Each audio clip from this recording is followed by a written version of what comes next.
And I understand that there is like I said, they have added some new rune words, but they've rebalanced a bunch of the other ones. Some rune words they've buffed, several of them they have nerfed. So I understand it's kind of all over the place now, but I'm really curious to see it. I'm really curious to see things that like weapons or skills that I remember seeing that I would just ignore. So I'm gonna start with a paladin, for instance. Like, I don't know, will Smite be a cool move? Will Thorns be a cool aura?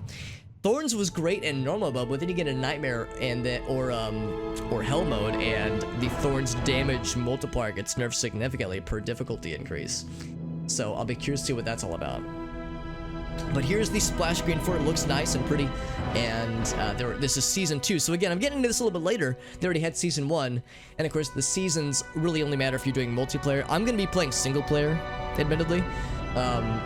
And again, it's working in widescreen just organically. I didn't do any fuckery to get widescreen to work. It just works out of the box, which is nice. As you can see, I made a test character, but I'm gonna go and delete him and make a real character. And I'm thinking we'll do hardcore at least for the time being. I might, if I get just completely bodied, I might mix it up. But I'm curious though. Mephisto, Bale, Tristram, oh yeah. Oh, dude, Urklazar, dude, you are speaking my fucking language, homie. Dude, I remember those days, dude. Admittedly, I got into this game a little bit late. I think by the time I got into Diablo 2, it was like 2002, maybe 2003. I know the game came out in 2001, I think, so I got on a few years late, and I think it took me a while to get the expansion too, so I was kind of behind the times, but yeah, I remember those days of just playing this game in the wee hours of the night. I would venture to say that it's probably for the best that I don't know the numbers, but if I knew the numbers of all the games that I've played throughout all of my life, and the numbers, like the number of hours I've invested in each one, I would say Diablo 2 might be my most played game ever, just because I come back to it every couple years or every couple months. Like, it's just like a warm fuzzy home for me every time. So it's so reliable. It's Old Faithful. I always come back, and I always enjoy it. It's never like I come back and I get pissed off. Like, I have some friends that love WoW. They love playing World of Warcraft, but like they play it for months on end and they get pissed off by it, and they're like, oh, this game sucks, and they swear off of it, and then like 6 months later they're back on the train. So whenever I get Diablo 2 back in, it's always like, yeah, I'm home again, baby. This is great. Thank you to, oh, we got Czar. What's up, buddy? Thank you once again to Mr. Czar. How you doing, bud? Czar, you're too good to me, dude. You rated me last night, rated me again. I don't know what I did to deserve you, man, but thank you. It's very generous of you. Hope you're doing well. How was your stream? Do a quick shout out for our boy Czar Online, the homie himself. We're playing some Diablo 2 tonight, which I'm very excited about. Actually, this is Project Diablo 2. It's a mod, fan-made mod that I'm very curious about. Hardcore character, you got it, baby. Let's do this shit. You're doing some wait, Super Animal Royale. Okay, so I'll confess, I've never heard of Super Animal Royale, but I'm very curious. Well met, noble paladin. It's been a while. Yeah. I'm kind of curious what that is. I don't know if I've ever heard of that one, honestly. Top-down shoot 'em up. Interesting. Okay. D2 on the Pentium 3 machines. Yes, sir. Some say that Diablo, the Lord of his XP. Yeah, Windows XP. Yeah. Oh, jeez. Yeah, so I mean, that was one thing kind of too, like, that was one thing too for older games. Well, I mean, this is an older game, yeah, but like for games of that era, yeah, if you're playing on XP and or just some kind of maybe not quite as optimized environment, and like it was like, yeah, like a Pentium 3 or something like that, some machine that wasn't quite as spicy, wasn't quite as capable, then yeah, the game would play a lot slower. But that kind of made the game easier to play in that sense. Like if it's playing slower, especially for a game like this, it let you kind of plan your moves a little bit better. But if the game moves too quickly, it sometimes gets overwhelming. So I feel like that's I get the opposite problem nowadays. But no, I remember playing on like, yeah, old playing on like, yeah, old builds or just old computers from that era. I mean, I would say Diablo 2 is a fairly resource-light game, but yeah, Pentium 3, like that era, like when this game first came out, I'm sure there were computers that did kind of struggle with it.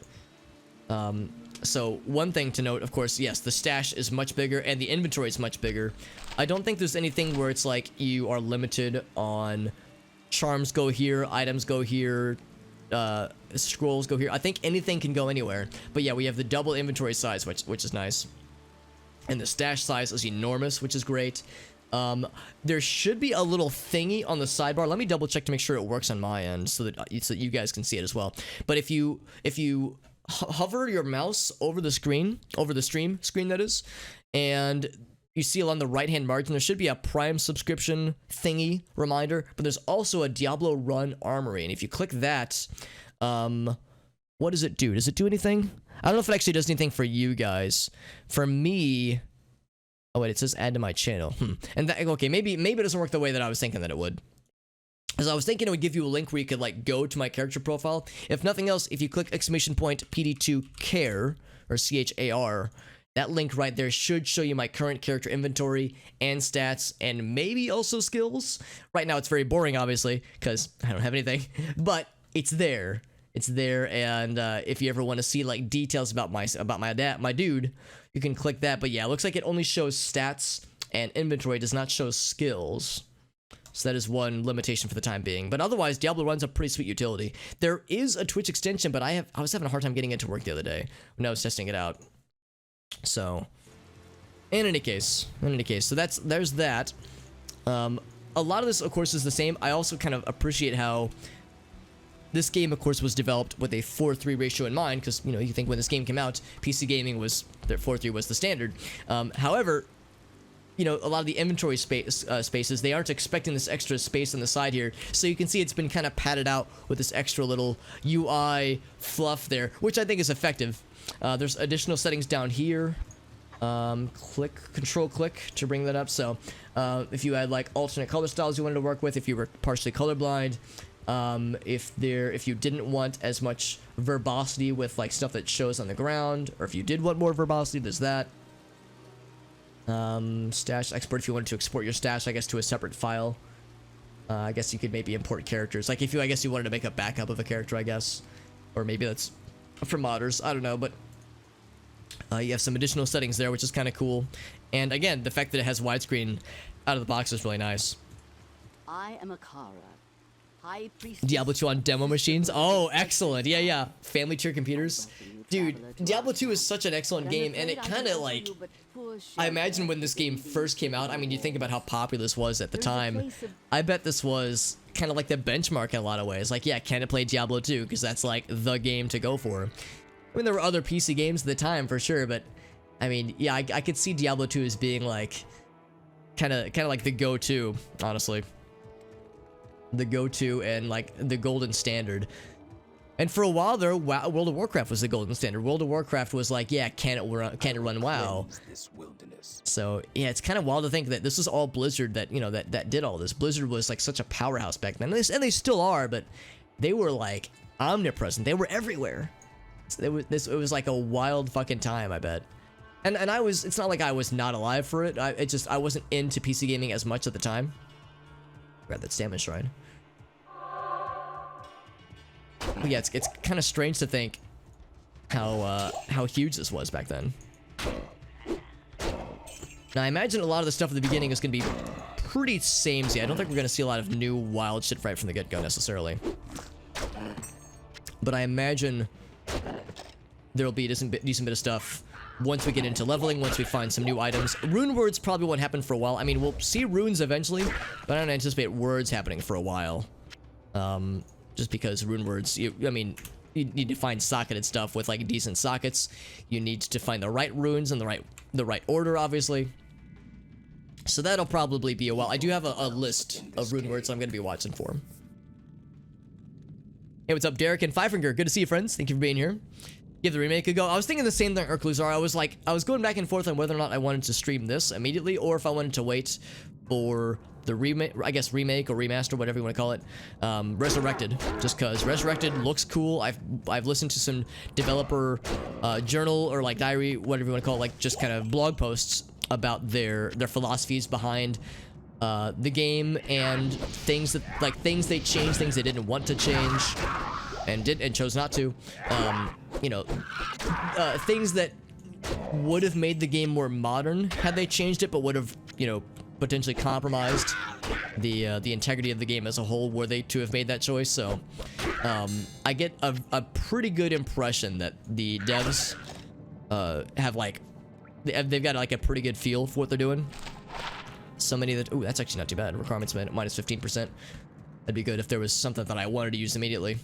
But yeah, I feel like sometimes when you remake or remaster a game like this, it's like there's always that there's that inclination to be like, ooh, we could fix things, but it's like, yeah, gotta be careful. Gotta be careful about that shit. Urkluzar, by the way, I know that, of course, I've mentioned before, it's been a while since I've streamed Corruptions, but for those who don't know, for people who enjoy the Corruption streams that I used to do back in the day, it's something that I'd like to do again, obviously. So it's not like I've sworn off it forever, it's just I haven't gotten around to it in a while. But for those who are curious, Urkluzar is one of the main developers for the real-time corruptor, the RTC tool that I used previously. So if anybody is ever curious about the RTC and wants to get into that community, Urkluzar is for one, he's a good dude to follow, but also he has his own Discord server, where they where they kind of congregate with corruption development updates, as well as like showcases for stuff that people are working on. And I still keep up with the community, even though I haven't posted in a while. I do still lurk, and they do lots of cool stuff. So if anybody was curious about like the corruption stuff, then Urkluzar is one of the main dudes to go to. As far as giving my dude some stuffs, it's tricky because when I made the Necromancer build, it was easy, just all energy, some dexterity, I'm sorry, not energy, all vitality, some dexterity, some energy, and that was it. With a paladin, you kind of need everything. You need strength, you need dexterity, you definitely need life, and you need some energy. Energy is probably the one you could shirk a little bit more. So we'll do like bop bop bop bop for now, but we'll do, yeah, 2 into dex, I guess. But yeah, we'll eventually need to put more into life, probably less into strength eventually. But yeah, it's like, you gotta be a little bit more even keel when it's a pally. So, let's look at the skills, because we know that these have been rebalanced in some way. I imagine the early skills at least will be pretty samey, but already, I see some new things I've never seen before. Holy Light, I think, is new. This is a combat skill. Light from the heavens to heal an oh, that's cool, so it's a healing spell. Healing move, whatever you want to call it.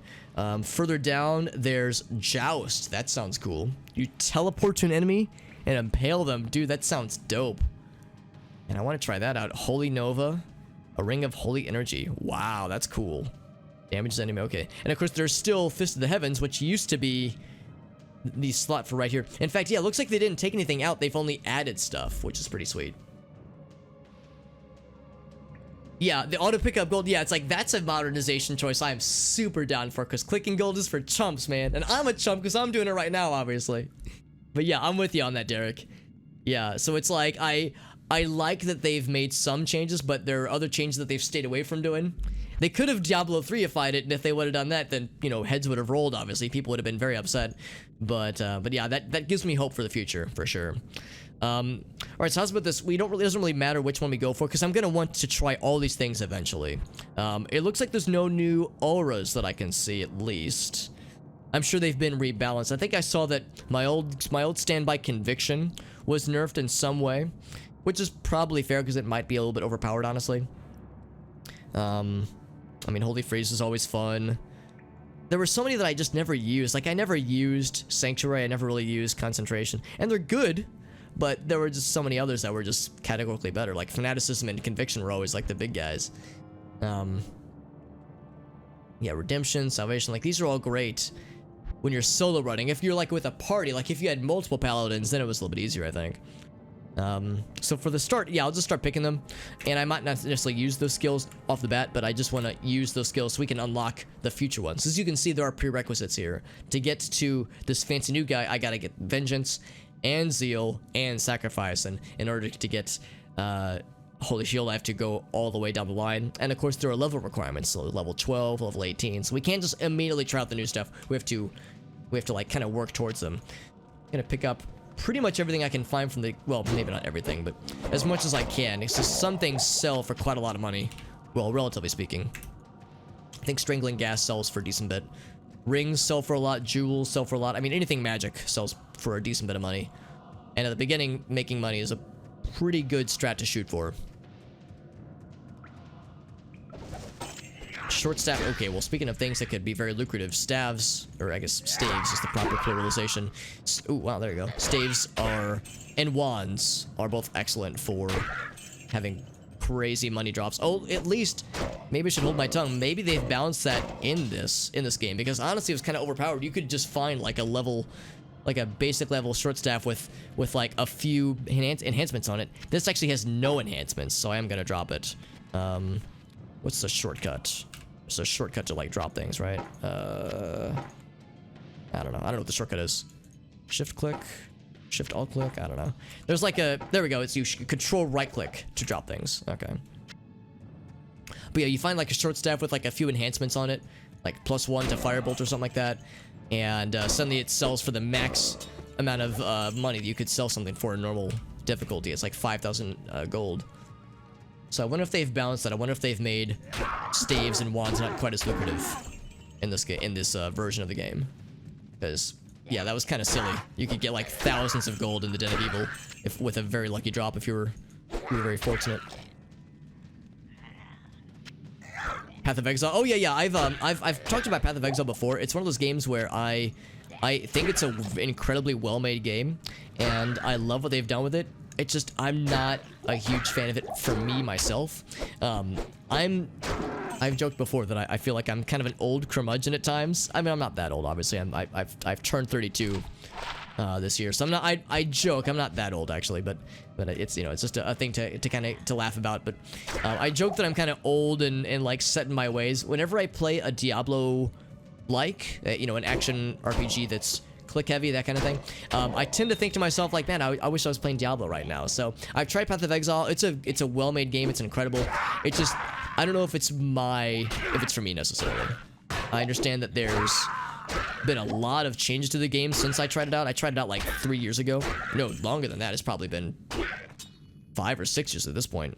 So it's been a minute. A lot has changed, I'm sure. I'm gonna drop this guy real quick. And I'm sure it's only gotten better, honestly. But, and maybe I ought to give it like another college try just to see how I feel about it. But it's one of those games where it's like I can certainly appreciate it from the outside looking in. What's the mod called? So it's called Project Diablo, or I'm sorry, Project Diablo II. And to sweeten the pot, check this shit out. I got the link right there for you, homie. We got that shit. I know what you're thinking. You're thinking, Alex, you're such a pro. You thought of everything. What I didn't think of was having the interface on screen right now, the Diablo interface utility that I'm using. But I'll get that set up for next time. Here's Corpse Fire and all of his corpse fiery glory. And of course, this is the Den of Evil. It's pretty easy. I mean, you know, that's our second level right from the get-go. Corpse Fire is a little bit scary in later difficulties, but right now, I mean, as long as you don't completely shit yourself while you're fighting him, you're not going to die or anything. So this is a hardcore character. So, you know, Rakinishu could be scary, but I'm not too worried. Put more into vitality and a few into energy. I'm just half-heartedly picking things. I don't really have a sequence that I'm following.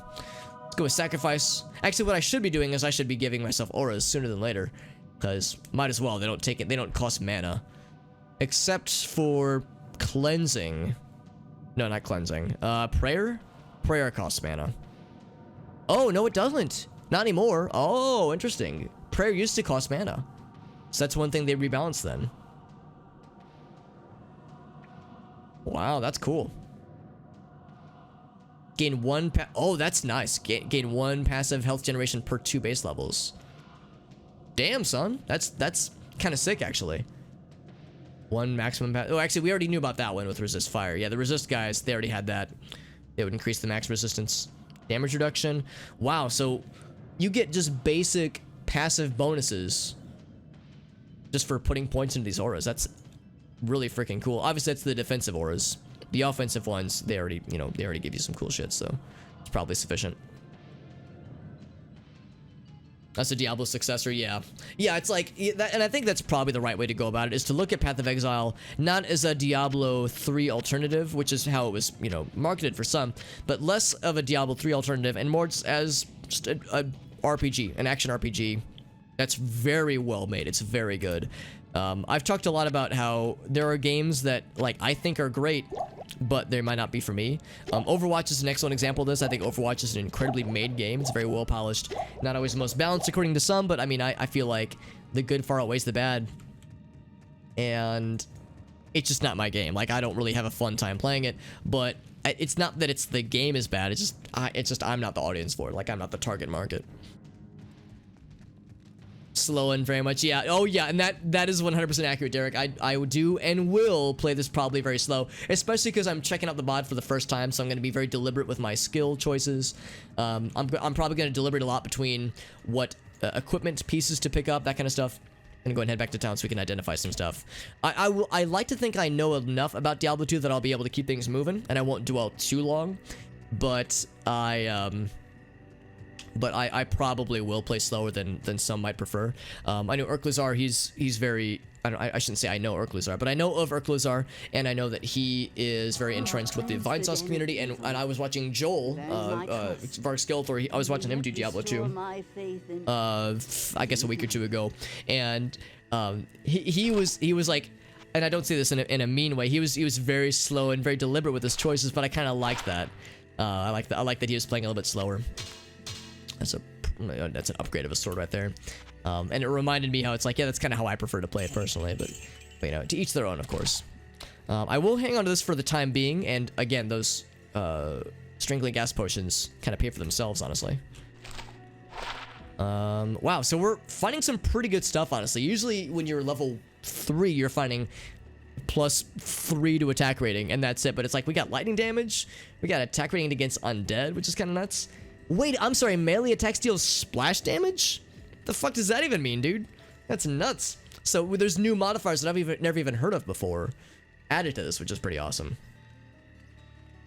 But yeah, very much an old school single player game. Yeah, I mean, I would imagine the multiplayer experience for this game is incredible. I'm kind of, again, I joke that I'm like an old curmudgeon now. I don't really do multiplayer as much nowadays.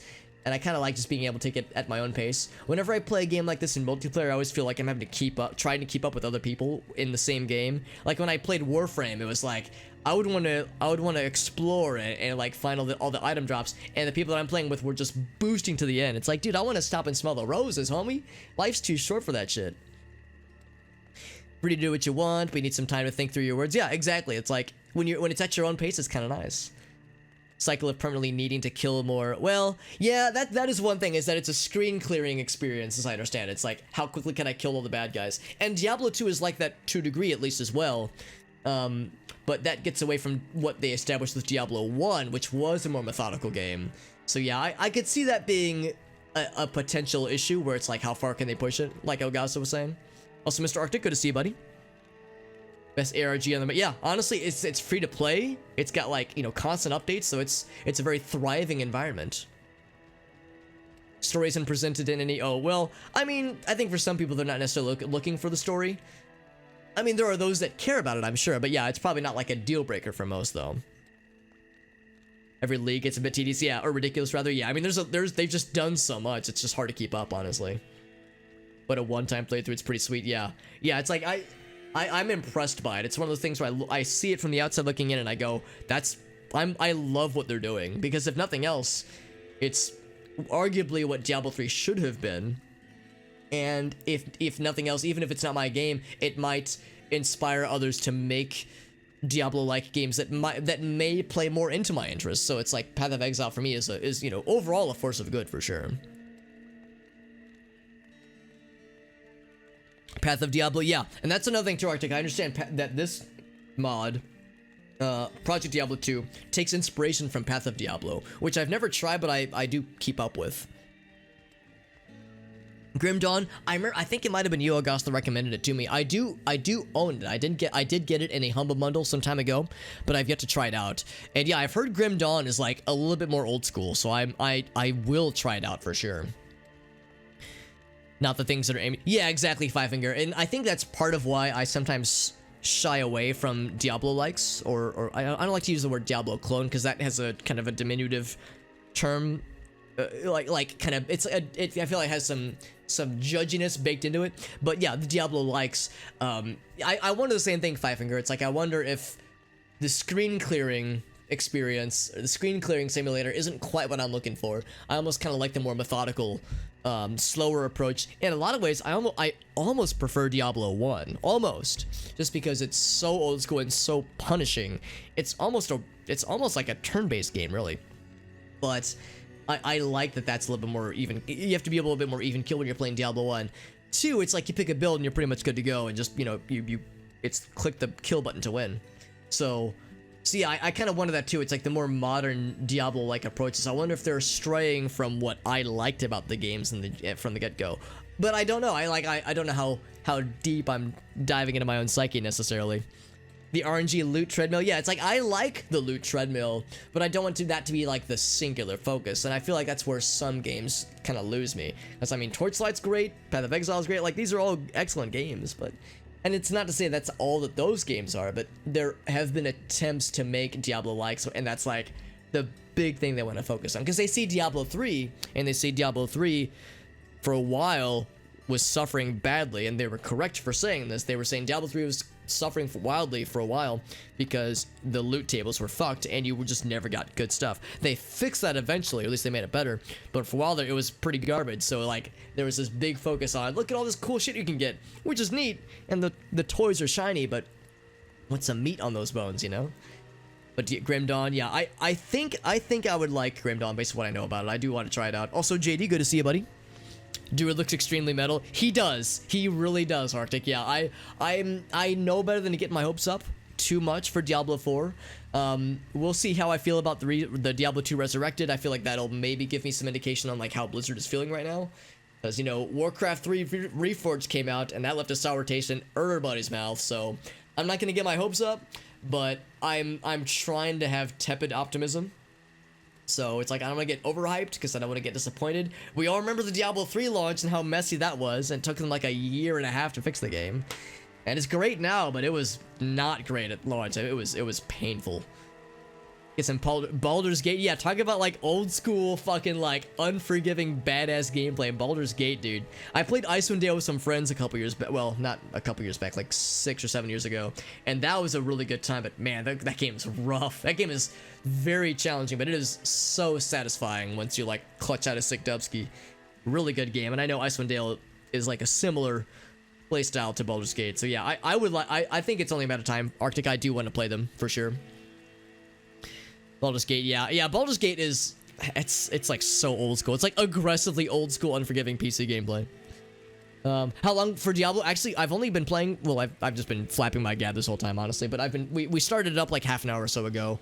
We finished up the bonus missions in Fear, Perseus Mandate, and now we've just pivoted to this. And so far, so good. I'm liking what I'm seeing so far.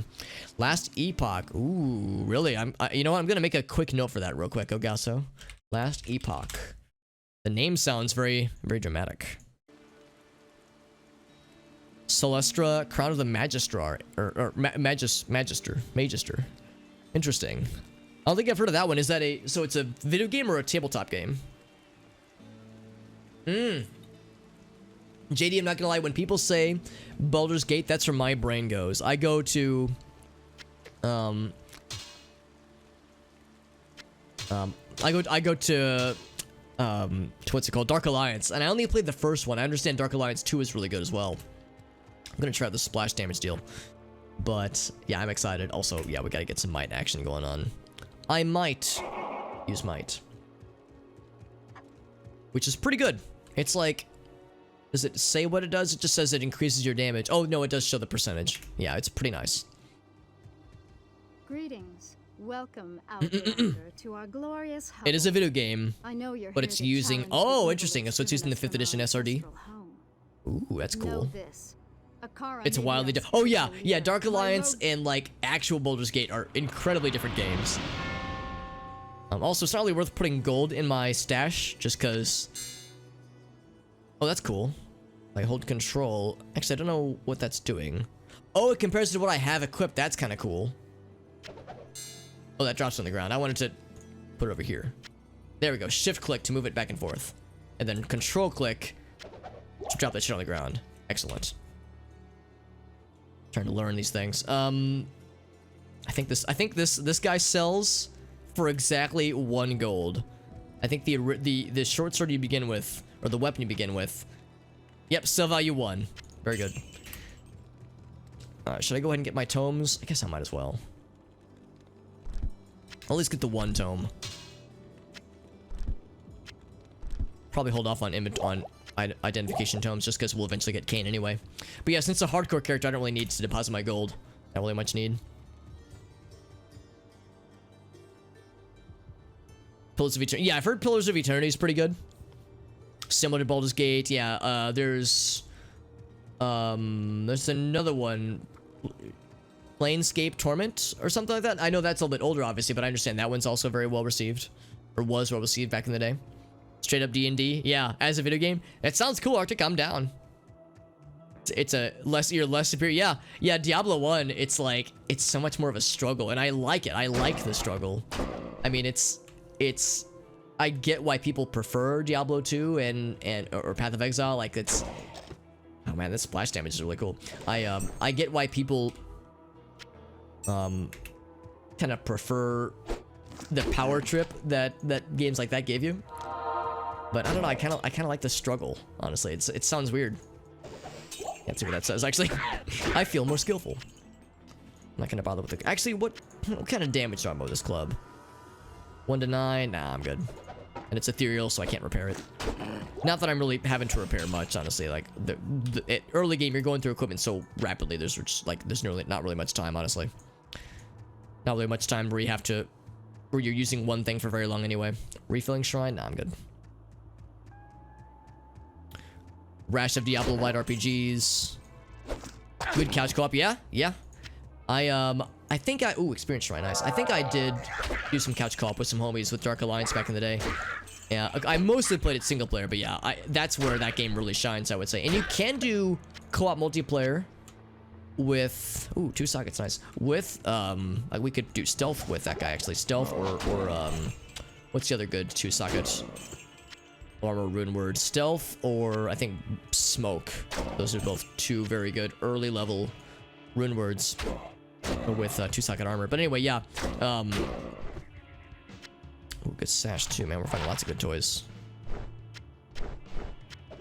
Did that see? Oh, poison resist. I thought it said all resist, and I was like, what? Yeah, finding really good stuff though. But no, to your point though, Elgaso, yeah. I mean that was what made those games, one of the many things that made those games so good and enjoyable. And yeah, you can do Baldur's Gate multiplayer, obviously, but it's probably got to be online multiplayer. I don't really know how local multiplayer with something like, with something like Baldur's Gate would really work. So it's like, to your point, it's like, yeah, it's like we kind of get away from that to a degree. Because yeah, WoW wasn't the only thing that did this. I mean, you know, EverQuest was popular before WoW, obviously, but it was one of the big kind of deciders and kind of shifting towards online multiplayer as opposed to like couch co-op and that kind of thing. I mean, online multiplayer was probably going to eventually become a big focus anyway. I would say that's where things were poised. So it's I can't really say that WoW was at blame. You know, it was all their fault. Like it was going to happen eventually. Eagle Orb already, wow. But they if it wasn't them, it would have been somebody else. But it was them. So man, this splash damage thing is kind of nuts. Honestly, I kind of love it. Right now, it feels overpowered. Eventually, it won't. Eventually, I'm sure it'll balance out. But right now, it feels silly. I need to keep on that, honestly. Need to add some stuff to gamify 5th edition. That makes sense. Doesn't really like mess up the balance. That's good. Yeah, it makes sense that you need to do something. Or some things rather to gamify it, video gamify it. Oh no, it's okay, 5 here. I fell behind in the chat as well, so no pressure, my friend. More mechanics for stuff like lighting. Yeah, exactly. Like the visible gameplay screen. Also, yeah, I don't have the experience shrine, so I don't have to keep rushing anymore. Whenever you have an experience shrine, you want to strike while the iron is hot because you only have it for so long. So you want to capitalize on that as much as possible. Let's do more vitality, a little bit more strength. Yeah, very good. I'm just kind of picking stats haphazardly. I'm not really following a build. I'm not following any preconceived notions. I'm just throwing shit at walls and seeing what sticks. And I want to eventually get everything, I guess. So it's like, I guess I'll just pick Holy Bolt for now, but I don't know if I'm really going to use it anytime soon. What's up, Otto? Good to see you, buddy. Yeah, no, Diablo 2 is excellent. Probably my most played game ever. It's a Funny World. Do I know who Funny World could be? Based on that text color, I'm gonna say... Who could Funny World be? Who have I not seen today? Crap. I don't know, Funny World. Who's been around when I've played Diablo? Overused Chutoy? I know I would see Overused Chutoy from time to time when I would play Diablo games. That's my stretch. I'm going on a stretch there. Wow, that's a pretty good...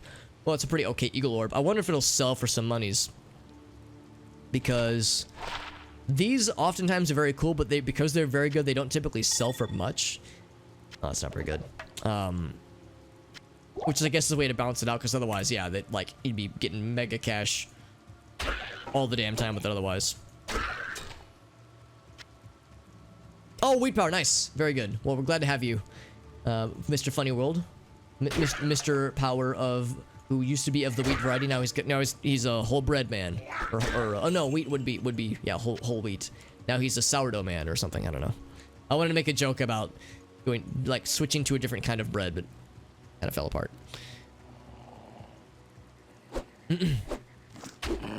Pillars of Eternity is wait PS:T. Oh, Planescape Torment. Right. Yeah, I know that one's a bit older and I think less popular compared to like Baldur's Gate and others, but apparently it was very well received back in the day. I understand that there are people that look back on it fondly, even if it didn't sell as well as some of its contemporaries.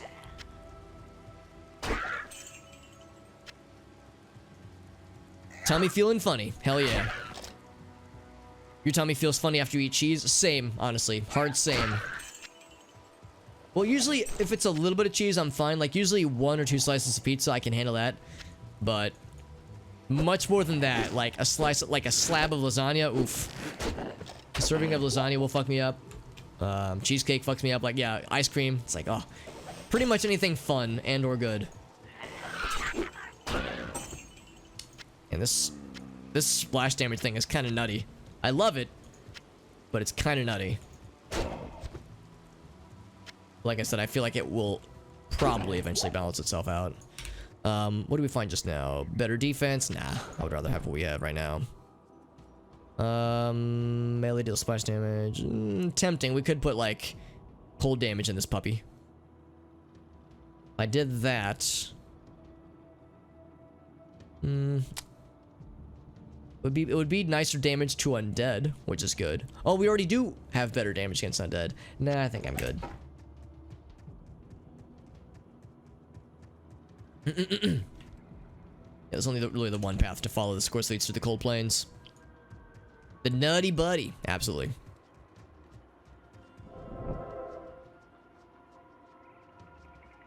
Do I want to head back? I guess I might as well. There's a few things I could sell while we're at it. Pillars of Eternity has a good D&D feel. Has a nice Diablo kind of Baldur's Gate aesthetic. Nice. Yeah. Yeah, that does sound pretty sweet, honestly. Actually, out of curiosity, can I do this unlimited times or is it once per difficulty? I think it's only once per difficulty. At least it was in the old game. I don't know how it is now. Poison damage. I think I am actually going to sell this. Shift click. Control click. There we go. I mean, that's pretty good. It's okay. It just takes up a lot of space. I don't really know if I care about it, honestly. Sell that. Sell that. I think we'll keep everything else. I don't need... Actually, I don't really need to know if I need to, like, hang on to these either. Those mana potions. There's nothing that I'm doing that needs mana right now, anyway. I'll keep the rejuves. Sell that guy. I wonder how many... What's the max key size I can carry now? Also, I can start looking at stuff like this. Can't afford it, obviously, but I can look at them. I can admire them from afar. I can't hope to afford them anytime soon. But that's one nice thing about saving up money is that you can eventually, like, you know, start to shop for things. And go shopping. Put those there.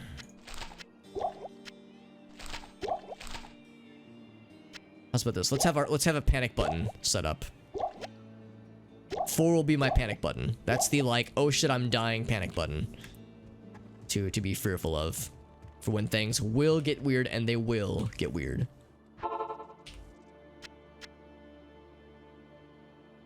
There we go. So I'm constantly trying to remember what the shortcuts are. Eventually I'll remember, like, more consistently. Monster Shrine, oh, let's get weird. Monster Shrine's a great way to get something spicy in there. Fight something challenging and or get a sick drop from it. Ash Drinker the Impaler. Dead. Drop a small charm. And a cap that could be very good. It's got good defense. That's about it, but I'll take it.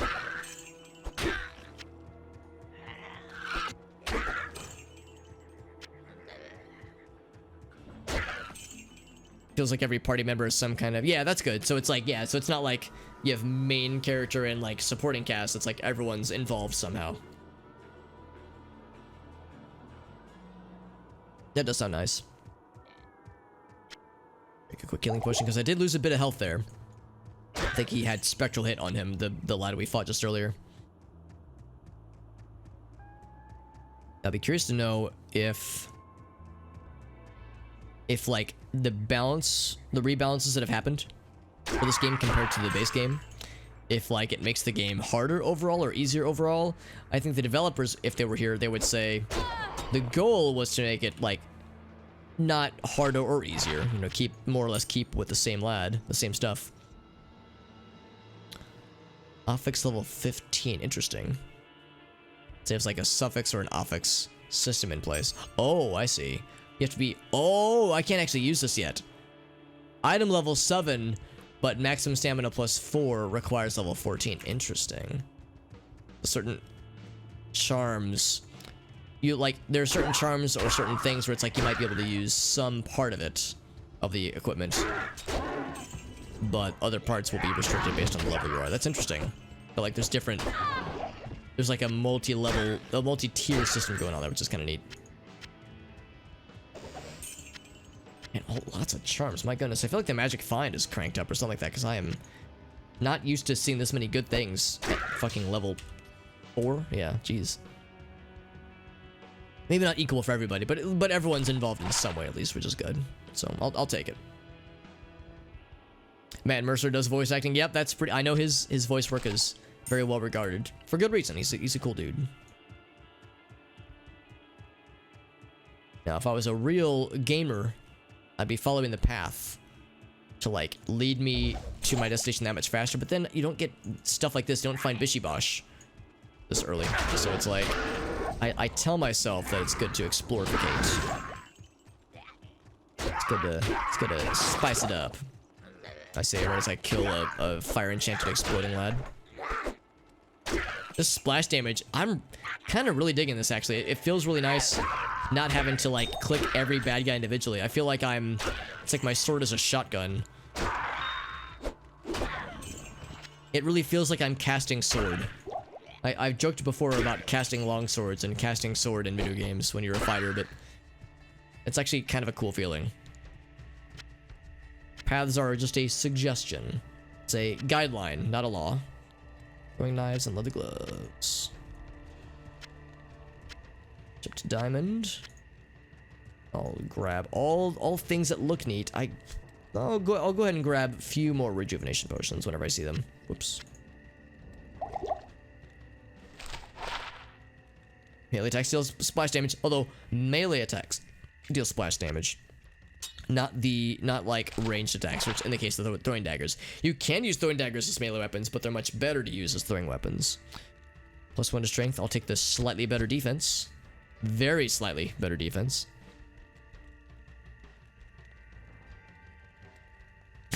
You're correct, Derek. Yeah. No, I'm impressed you remember. Yeah, I remember that shit all too well. I think I have a clip for it too. For when we were fighting, I think it was Nightmare Ancients. It was just before entering Hell difficulty. It was the Nightmare Ancients. Maybe I'm wrong. Maybe it was the Hell Ancients. I think it was Nightmare Ancients, though.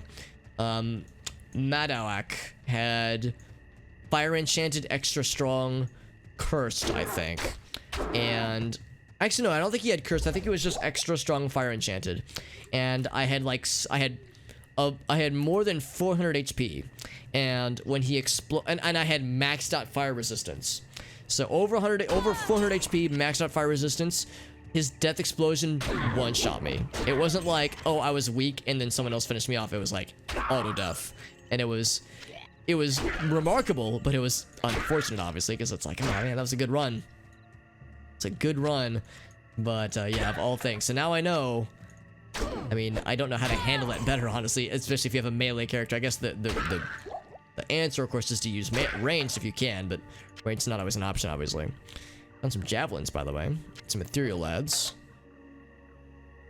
Wow, all these two-socketed lads. That's really impressive. Yeah, if we could find some cool runes, we can make some good rune words, but there's only a few available to us this early on. That is pretty sweet, though. So we're looking for... What am I looking for? The cold plains. We're looking for the entrance to the burial grounds. Actually, that might be it to the south of us. Let's check that in a second. The boss died, did it after? Yep, yeah, we killed one of them. And there was, of course, with the ancients, there's 3 of them. I think I had already killed one. And then the second one was Madawak, and he was the one that auto-exploded my entire face. It was impressive, to say the least. And it gave me a new respect for extra strong fire enchanted. I also know now that fire enchanted, when they explode, I think it's like corpse explosion, where it's half fire and half physical damage, I think. So I think that also had something to do with it, where maxed out fire resistance was a huge help, but the physical damage with that corpse explosion, or fire explosion, what do you call it, was, that was, I think, the deciding factor there. If it was all fire, I probably would have been okay. Because it was like, I had more than maxed out fire resistance. It was like, because I had put points into resist fire, I think it was like closer to 80% fire resist. So fire resist was not a problem. Also, I'm gonna not go much further into Stony Field. I just want to kill the bad guys that I can see immediately. Anything in here? Nope. Nope. That's a Kel, alright. So I'm gonna abscond back this way so we can find the entrance to the burial grounds. In the meantime, let's go, that, I guess, I don't know. I'm just picking things haphazardly. So I'll go ahead and pick prayer. I'm impressed that prayer doesn't cost mana. It used to. It's like, I feel like I need to pay closer attention to the things that I'm considering. Prayer is great for defense, obviously. Like, we don't really care about defense right now, but eventually we might. Right now, offense. It's the best defense.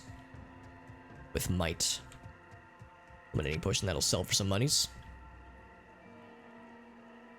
Crank the AC on at night. Yeah, I would say it's getting close to that point here in the Midwest, or at least here in St. Louis. It's actually been like kind of rainy and a little bit chilly, dare I say, a couple of nights. But the past couple days, it has started to like veer more towards warmer weather. So yeah, eventually, I haven't had to turn my AC on. That's not true. I did turn my AC on for a couple days there, like last month, I think. But I haven't had to in a few weeks.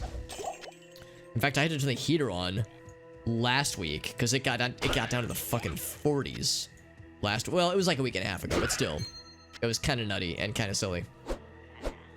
And granted, you know, it was early May at the time, so it's not unheard of, but still, it's like, dude, I thought we were past this winter. What the fuck? So we're, you know, we still got a ways to go, obviously. There we go. That'll sell for a pretty penny.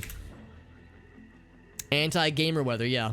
Well, no, see, this is the kind of thing, this is how I look at it. My friend, Robert, or Void, who pops in the chat from time to time, whenever it's really nice out, he will always joke to me where it's like, this is some great weather. The great weather for sitting indoors and playing video games all day. So it's like, it can be nice outside.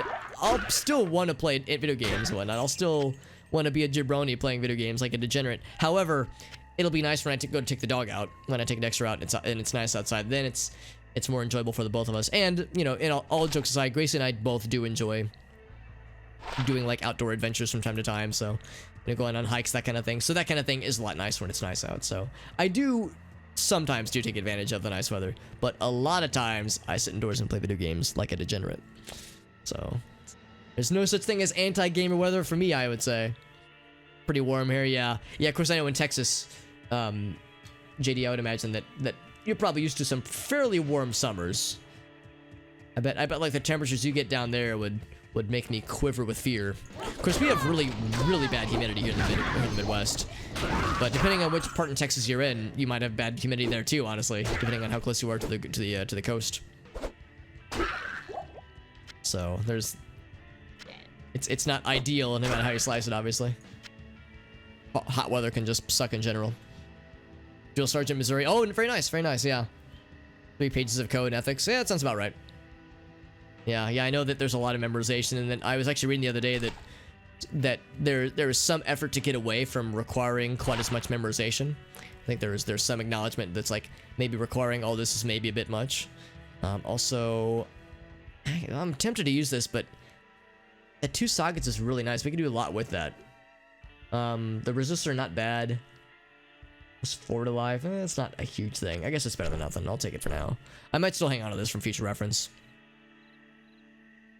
But yeah, there's some effort to get away from like memorizing quite as much stuff, like the Rifleman's Creed and all that kind of stuff. Like, it's like as long as like you know the rules, if you don't have to recite it on like, you know, word for word verbatim on command, just because it's like that's like time that can be spent trying to, you know, teach them other stuff and train them with other skills. But I don't know a whole lot, obviously. Like it's just hearsay. What, you know, I'm just parroting what I've read online. I obviously know this myself. It's what I've heard other people saying that they've observed. Peeking out the window with peeking out the window. Oh, I thought you were thinking the one where it's like he's got the blinds and like there's like fireworks or the sun's out and he like puts a curtain over the blinds and it's dark and he's back in his computer. I thought that's the one. Or it's the one where it's Squidward peeking out the window and SpongeBob and Patrick are playing and he's got the FOMO, although he would never admit to it.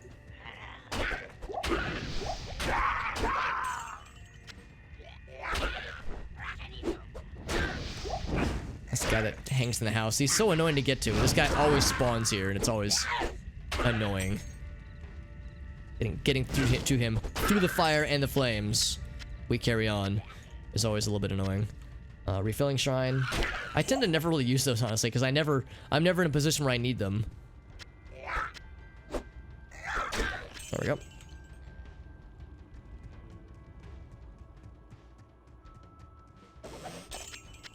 More friends. So yeah, we're still looking for the burial grounds. I think we're getting towards it slowly but surely.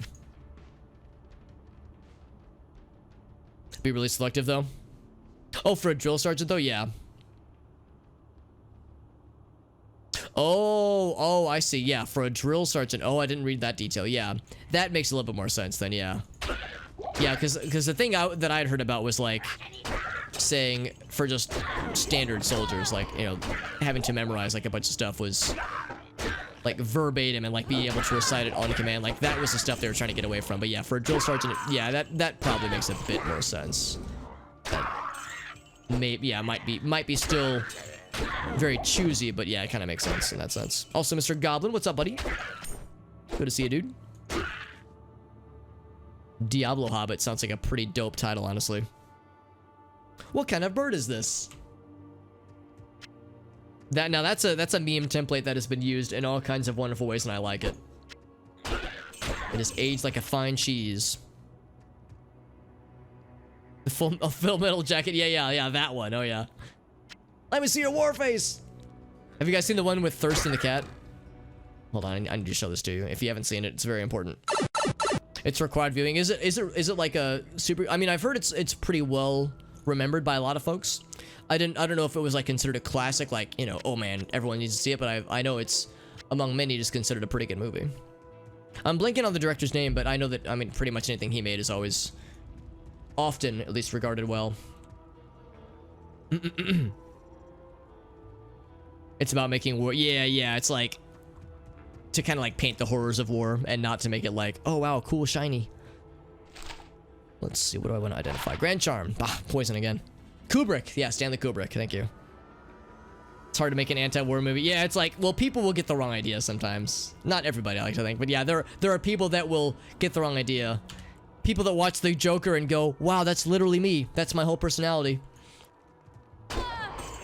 People who watch Mad Men and go, I'm Don Draper, smiley face. That's a role model, and it's like he is not a role model. you do not want to be these people.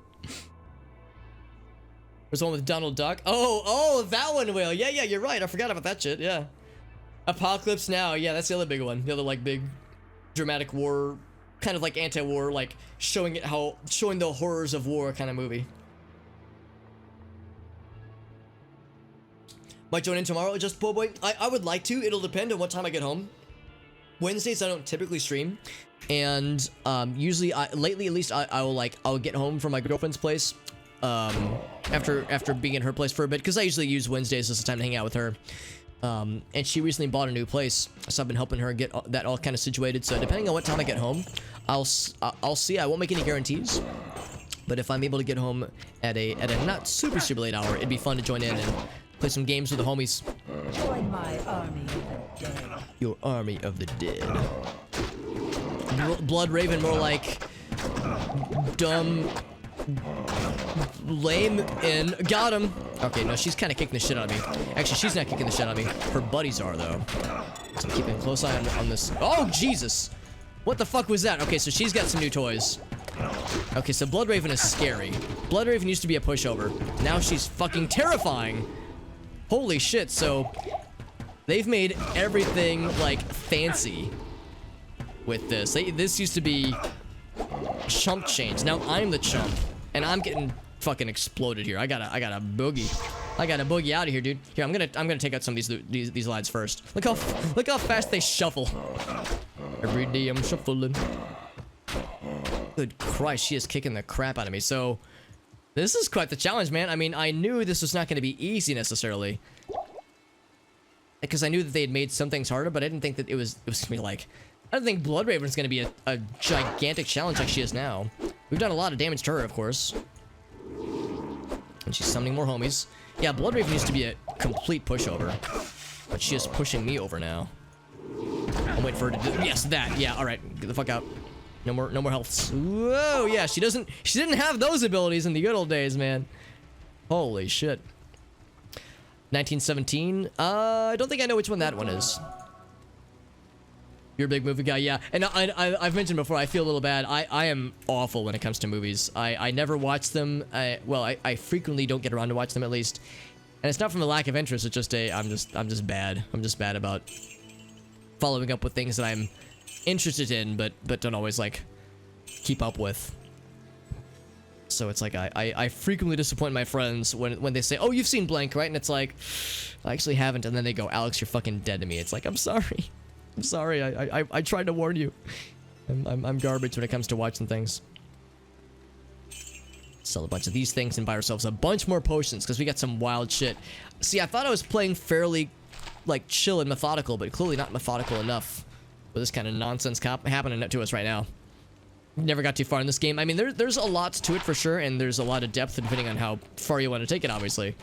But I would say, yeah, there's a decent bit to this game. But the fan mods like this one obviously really take it to the next level. I could throw some javelins at her. That would fuck her up. I almost think it's better keeping it at close range though, because if we're far away, that means she can just pelt us with explosives, which I don't want. Now, that'll be nice though. Let's see what else I have to identify. Those other two rings and a cap. No cap? Yes cap. 1, 2. Oh, just those two. Okay. Maximum damage or energy? I'm gonna say maximum damage. This one energy. Sure, I guess it's a difference of 1 defense. Mostly negligible. Maximum damage. You got it. So we're slightly more empowered, more embiggened. Lightning resist 7% is actually pretty good. I'm gonna hang on to that one. I will sell that one. Hang on to this for now. Sell that and that. Actually, maybe I should be using those. That's good damage. Ah, well, I've sold it. Got a lot of money now, so I can maybe like gear up a little bit more.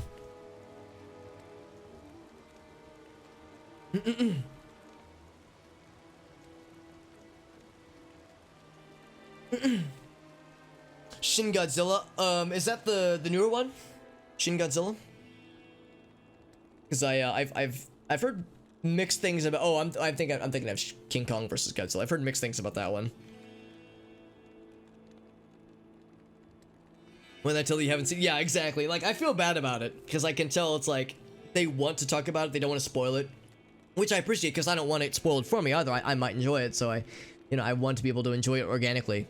But yeah, it's something that I do feel like I feel a little bit bad about, just 'cause, and it happens very frequently. It happened on stream a week or two ago when we were doing Shadowrun, and I'd mentioned that I had not seen The Mandalorian, and I had multiple people in the voice call with me, and people in the chat going like, "Alex, what the fuck is wrong with you?" It's like, I'm sorry, I don't have Disney Plus. I'm sorry, and even if I had it, I would not really use it honestly. So it's like I was breaking hearts, and I didn't want to break hearts. But yeah, that's just how it was, man. Not to go through the portal after me. Yeah. The magic that something bullshit explanation that the magic for the shit. Right click. There we go. The magic of the wards that protect the encampment, preventing her from entering. There's some bullshit explanation for why she can't get in, or something. I'm sure there's an explanation, a lore-filled explanation for why. Japanese one from, oh, I have seen that one. I have seen Shin Godzilla, believe it or not. One of the few movies I've ever seen in my life.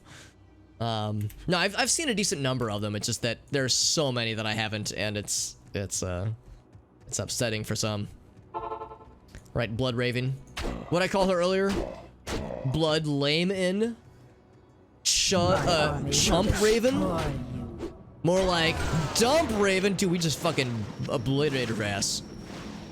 After she obliterated mine, we got sweet revenge.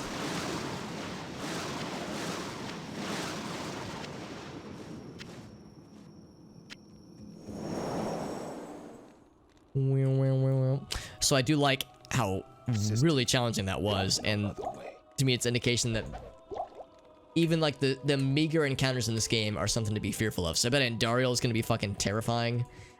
I bet we got some spicy shit ahead of us. And we of course have 2 optional dungeons that I think I will explorificate.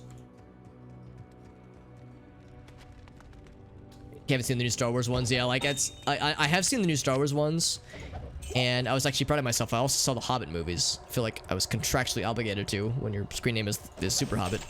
But I saw all those, so I've been keeping up with a decent number of like the, you know, the required viewing, quote unquote, nerdy series. But there's so many others that I've been doing a bad job with. Some mutual ass obliteration. I mean, as long as, you know, we're both enjoying the mutual ass obliteration, as long as it's mutual. Feeling is mutual. Much better defense. Ooh, and fast rate recovery. Fast rate recovery alone makes that worth the price of admission. Especially as a melee character. Dozen heal potions like last time. Yeah, like I'm using health potions. Why can't they? As scary of a thought as that is. Our first champion group, by the way. I haven't seen a champion group yet.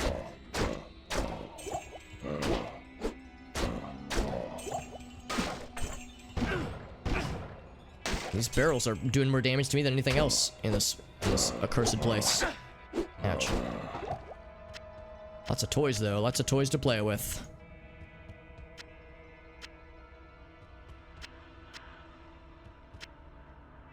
Let's go ahead and, yeah, like, kind of replace a bunch of these to kind of, like, slowly level up our potion game. So 4 will be our panic button. Saw 2 of them, yeah. Haven't seen the newest one, The Mandalorian, yeah. I've heard Mandalorian is... of course, a lot of people were disappointed with these new Star Wars movies. I like them, but, like, I mean, I like a lot of things, so... It's not... Alex liking a movie isn't, like, a glowing endorsement, necessarily, but I mean, I enjoyed them. I enjoyed them for what they were. I like to think I went in with relatively reasonable expectations, and it's like, yeah, it was, you know, they were fun. They were fun movies, but... You know, they were effectively... Star Wars movies, for better or for worse. And but I know a lot of people are kind of bummed out by that, like they were hoping for something more. And as I understand it, Mandalorian does have peaks and valleys, but apparently overall it's like much better than the movies. I've had a lot of friends say it's like this is like what Disney is probably going to be like going in on more for Star Wars in the future. Is like they're going to look for something like this, like something that's more serialized and something that is like more short order, like a series of like adventures, like as opposed to like telling one big grandiose story. Because as I understand it, Mandalorian is like pretty darn good. and a good indication of like where Disney's probably heading for the series or for the franchise. So again, I haven't seen it, so I don't know, but I've heard like mostly good things. Apparently season 1, it's like really good at times and kind of lame at times. Apparently season 2 is incredible. Like I've heard so many good things about season 2. So I think I would like it, honestly. Yeah, I haven't seen any. No, you're not the only one, Funny. There's a couple friends I have that have never seen a Star Wars movie. So they do exist. There are people that have never seen they have never observed a single Star Wars. Shawshank Redemption. That's one of those movies, Arctic, where I feel awful saying this, but I've never seen all of it. I've seen like bits and pieces. I would catch it a few minutes here and there on like basic cable back in the day, but like I would only catch the very end, or I would catch like the very beginning when there was something else I wanted to watch. So I've never sat down and watched Shawshank Redemption. I would like to, because I think I would really enjoy it. I know it's one of those, yeah, gotta see it movies, and I believe it. I'm sure it's incredible. We were talking about Silence of the Lambs the other day, and Hannibal, like some of the, that series. I think I would really like that series too. I know Silence of the Lambs is a very well-regarded movie. I understand it was, by today's standards, it's not too bad, but back in the day, it was kind of hard to watch for some people. Apparently, it's, got some spicy stuff, but I think I would enjoy it based on what I know. I remember my mom used to work as a substitute teacher back in the day, alongside her standard job, and her standard day job, that is, and I think she was subbing for, it was like a high school criminal justice it wasn't actually criminal justice, but it was like a high school class that taught, like, maybe it was civics or something, I don't know, some kind of like high school class that was about like the court system and judicial crime and punishment, blah blah blah.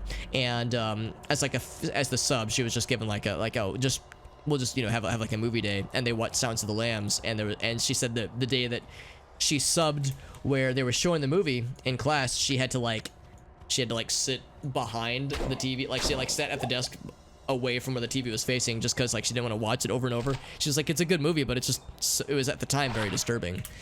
It was just a bit much.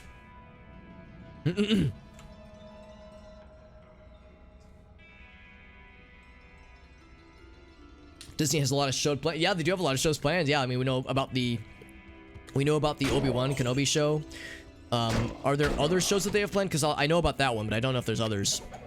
Actually, no, I will. I just keep that so I can identify some more things. Mana after each kill. That's pretty good. Well, I mean, it's not useful for us right now, but it could become useful. I'm looking for a magic monster group. Oh, we're also looking for a golden chest. Amazing chest ahead. Playing with hardware playing with some hardware at the office. Oh, yeah, no, I gotcha. So it's like, yeah, might as well just put it on. And it's a classic movie, so yeah, I would say that was a worthwhile way to put it to the test, Mr. Arctic. And they found the golden chest and some skeleton friends. Oops, I picked up everything except for the thing I wanted. 2 sockets? Nah, I'm good. Ethereal. It could sell for some, but it is ethereal, which is not great.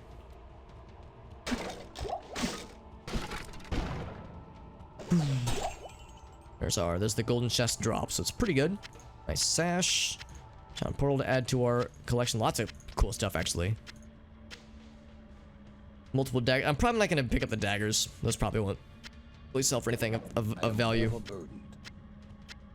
Now, despite having twice the size of an inventory, twice the size of my standard inventory, that is, it is still quite full. Well, I could probably stand to get rid of some things. Yeah, I don't need quite this much stuff. Rid of that guy. We want to pick up quilted armor, so what could I drop? Probably something I could drop that I don't need. Yeah, the daggers, yeah, I can't really see those being worth much, honestly. Alright, time for some Diablo II inventory Tetris.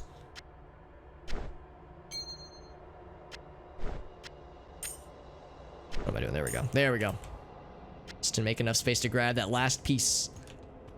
Piece la resistance. Game of Thrones, yeah, I've seen exactly one episode, and I like it. I watched it with Gracie. We watched the first episode. She has seen all of the series except for the first... I'm sorry. She's seen the entire season except for the last... Fuck.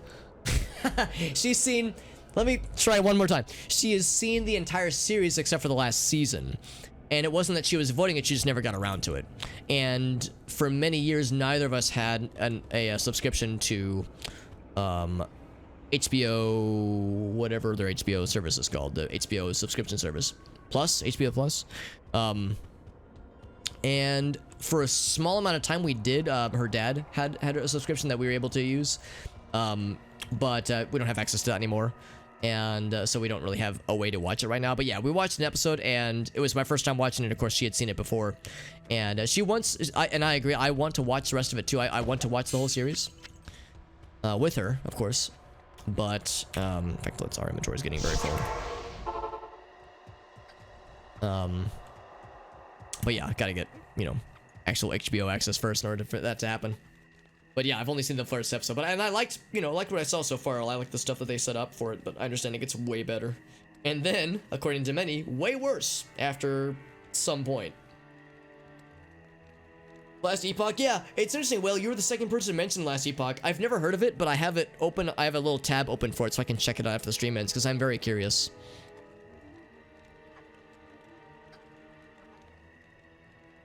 Playing Warzone and reggae. There you go. There you go, man. That sounds nice and chill. Good evening. Yeah, no, that's fair too, Arctic. Yeah, I mean, it was a good way to test it out for sure, but yeah, I wouldn't take it much further than that, honestly. For a number of reasons, and yeah, also, yeah, it's basic cable. So it's like, who cares? I mean, basic cable, there are benefits for it, and I'm not trying to knock people that use it. Obviously, it's their choice, obviously, but yeah, for my money, Arctic, though, I'm with you. It's like, I don't know if it's really worth necessarily. Like, I don't even have advanced cable. I don't have any cable. All I have is just like, streaming services and YouTube and Twitch. Like, I do have Netflix. I have Netflix and I have Amazon Prime, and I get Hulu for free through my cell phone provider. So I don't pay anything extra for it. I just get it bundled in. I mean, maybe I'm paying extra and I don't know it, but like, I get it. I couldn't reject it. I get it without wanting it. Let's see, there's a lot of things that I want to go through here. So I need let's count how many identify scrolls I need. I need 1, 2, 3, 4, 5, 6, 7, 8, 9, 10, 11, 12, 13, 14. 14 inventory, or identify scrolls. 2, 3, 4, 6, 7, 11, 12, 13, 14. Could I, maybe I should have just bought, well, no, that's about this. That's like, no, that's actually more expensive, believe it or not. Sell that. Cool. Now that's actually incredible. That's really good. Increased chance of, faster. Oh, that's block rate, not cast rate. I thought that was increased casting rate. I have to be careful. Increased casting rate, not increased cast rate. You don't want a faster cast rate. I don't want a cast rate that, if I say cast rate too quickly, it makes me sad. HBO Max, that's the one, yeah.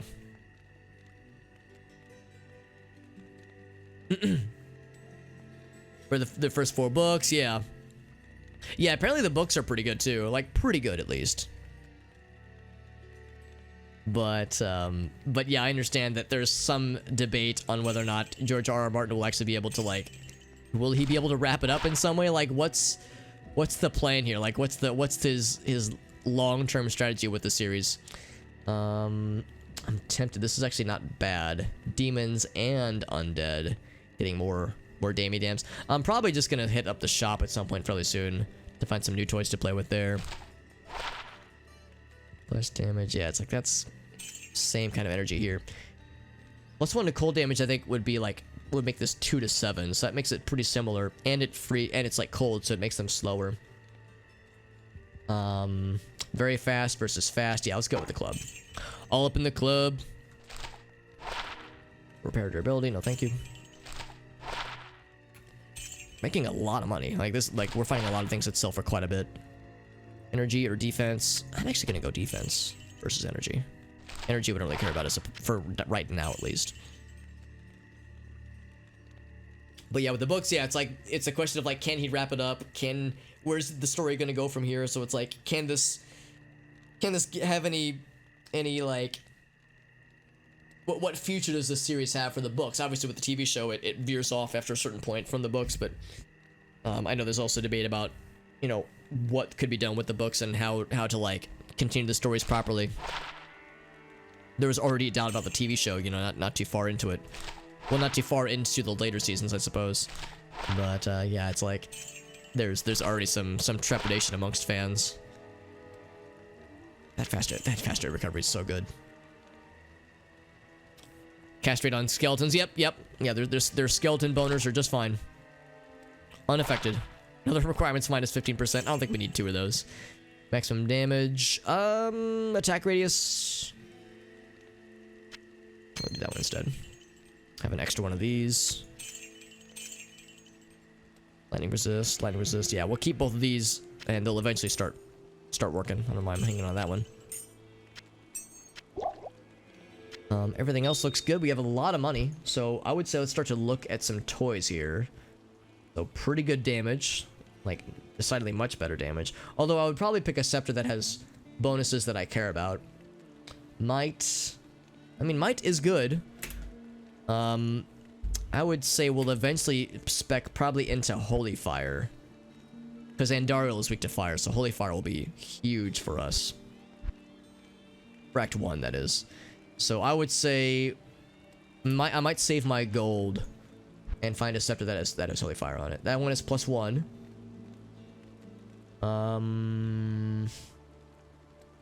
Yeah, I think that'll be the big thing. Either Holy Fire or any tier 2 skills that I care about. Zeal is pretty sweet. I'm probably gonna use Zeal a bit. So Zeal and Holy Fire would be like the Holy Grail. So I'll keep an eye out for that. Even more reason to be terrified. Yeah, if they're immune to that kind of shit. Also, we get a friend. Oh, I just sold a bunch of armor. Fuck, I should have been outfitting her. I forgot that you can give your friend some things to play with. Here, I'll give her. Well, if she dies though, then I'll have to spend a lot of money to get it back. Now I'll hang on to that. We'll find more armor sooner than later. So that's fine. Yeah, we'll just leave that as it is. Yeah, no balls, but always boners. Perma boners. If you're a skeleton and you have an erection that lasts for less than 4 hours, you might want to consult a doctor.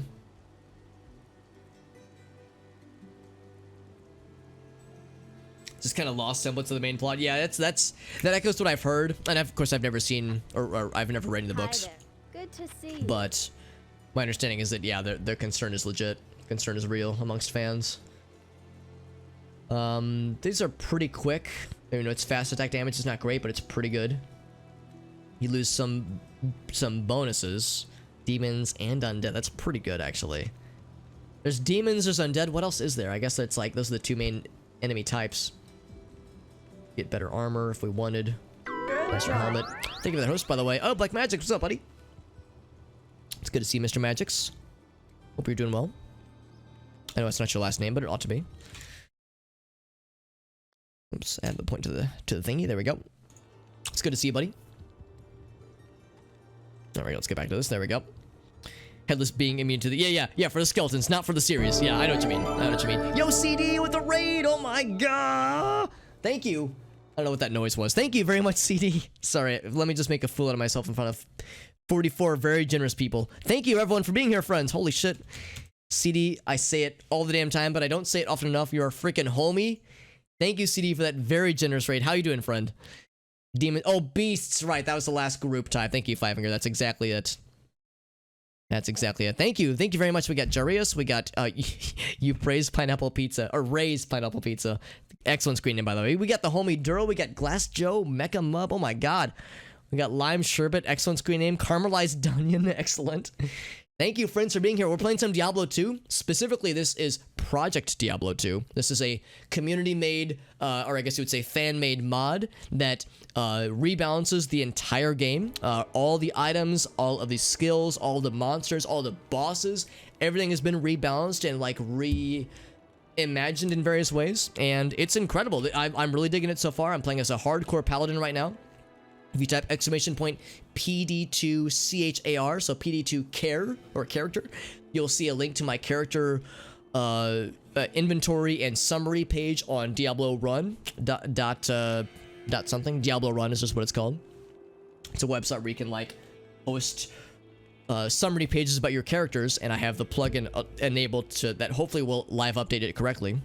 And you can see the stuff that I've got with Project Diablo 2. We of course have an enhanced, or at least a embiggened inventory.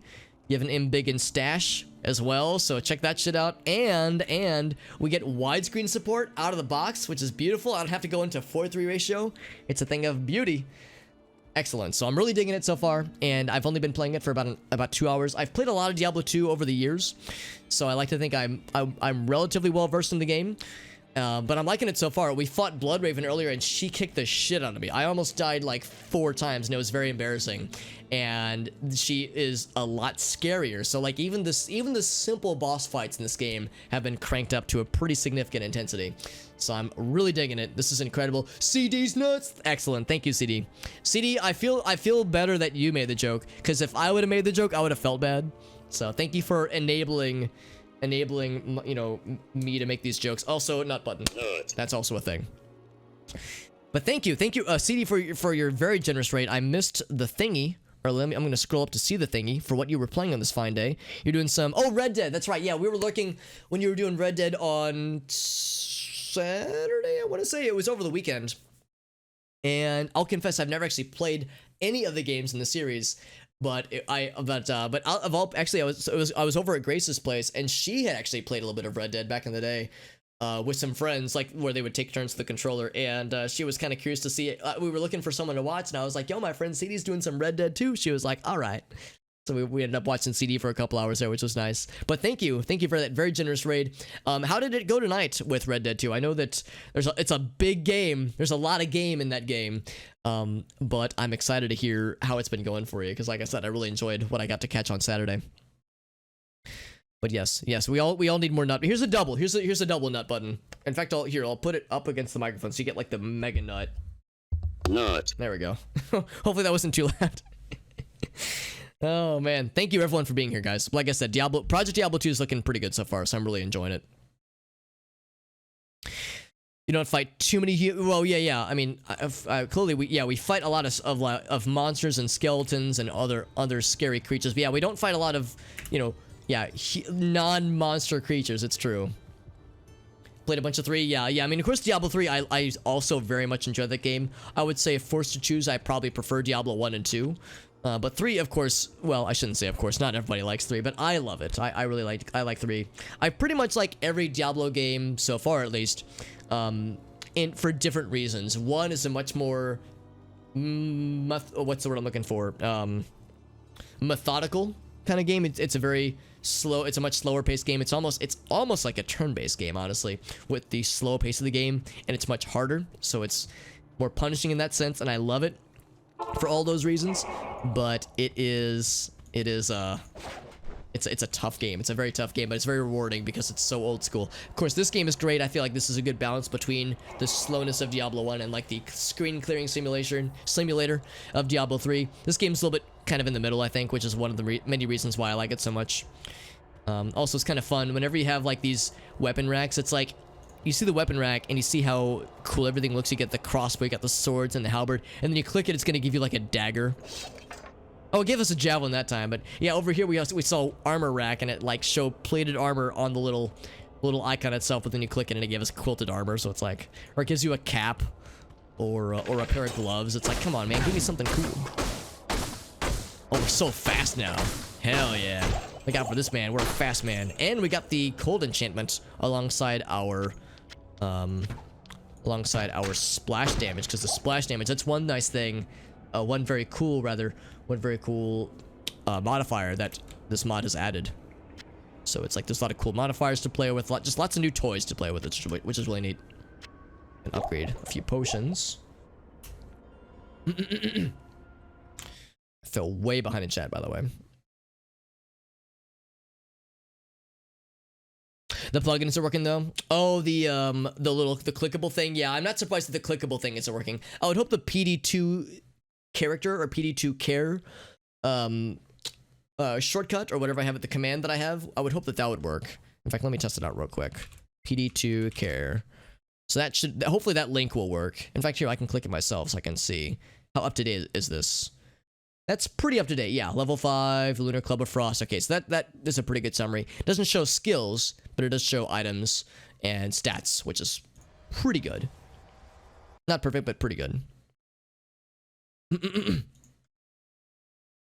There's a lot of game in the game. Yeah, no, I'm glad to hear it. Were there any missions in particular, CD, that you concluded tonight where you were like, holy shit, that was incredible? Because there were a couple that I watched that or Grace and I, when we were watching over the weekend, there were a couple that I remember you were remarking. It's like, man, that one NPC was really cool, or this one particular mission was wild. Let's give her some armor. You'll put it to good use. That's what I like to hear. Oh, thank you, my man. Multiple people helping out with the boost of the stream, by the way. We have Arctic, JD, CD, Jarius, Caramelized Onion, Black Magic. Thank you, everyone, for helping out with the boost of the stream. We're actually already, I think, pretty close to meeting our goal. For those who don't know, the boost of the stream challenge is a simple dealio where we have like a communal channel point goal, and if we reach the goal, the stream will get boosted. And if the stream is boosted, it usually for a few hours, it means that the stream will be it'll be given slightly more preferential algorithmic treatment. So if there's like a recommended tab that someone is looking at and they've been watching streams similar to yours, then your stream might be more likely to show up if it gets boosted. That's pretty much the gist. So it's like if there are other Diablo 2 streamers that are, if people have been watching more Diablo 2 streamers, it means that they might be more likely to be shown my stream if our stream gets boosted. So that's the basic gist. It's not going to put you on the front page. It's not going to be like a huge thing, but it helps. And usually when our stream has been boosted in the past, we would see a measurable uptick in viewers for a couple hours usually. So it's like, it definitely is a benefit. But thank you again to CD. Getting ready to bed. Totally understandable. Totally understandable. For those who don't know, CD is a streamer friend of the highest degree. She's an excellent human being. I've mentioned that I'm a fan of her content just in general.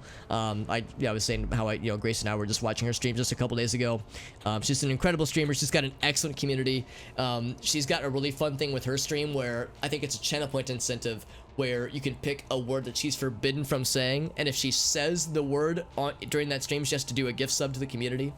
Or I think it's based on whoever redeems the goal. I think they choose who the gift sub goes to. So she does a lot of fun stuff with her stream, just fun, just unique things that make it very engaging and lighthearted and silly. And she plays a lot of great games. She's doing some Red Dead 2 right now. Prior to that, she was doing, I know she was doing some Fable. I want to say Fable. Was it Fable 1? I can't remember which one. I know she was doing one of those for a bit. She's doing Portal as well. Portal 2, I think. She's got an excellent taste choice in games. She's also one of the team members to the stream team to which I belong. Grovana, who rated us just last night, of course, is the person who put that team together. But yeah, there's a lot of great folks on the team, including CD and several other excellent people. So if you're looking for new people to follow, I mean, do yourself a favor and follow CD because you will not regret it. She's an excellent person. She does a great job of leading her community and like I said, doing fun and engaging things with her chat that are lighthearted and silly, and keep things very interesting alongside the fun games that she plays. So she does a very good job of keeping things very dynamic, which I appreciate as a viewer, and also as like a streamer, where it's like, I think about like, oh, what are ways that I could do something similar. Obviously, like I don't want to like steal what she does, obviously, but using her as an inspiration. Just a bunch of really good ones. So yeah, burn some tobacco fields. Oh man. Burn tobacco fields and then like hopefully not get hit by secondhand smoke. No, I appreciate people helping out with the boost of the stream. I know that we seems like we get a boost opportunity once every like 2 weeks. I know that for a lot of folks that starts to add up after a while. It's a lot of channel points getting spent, but I do appreciate people helping out.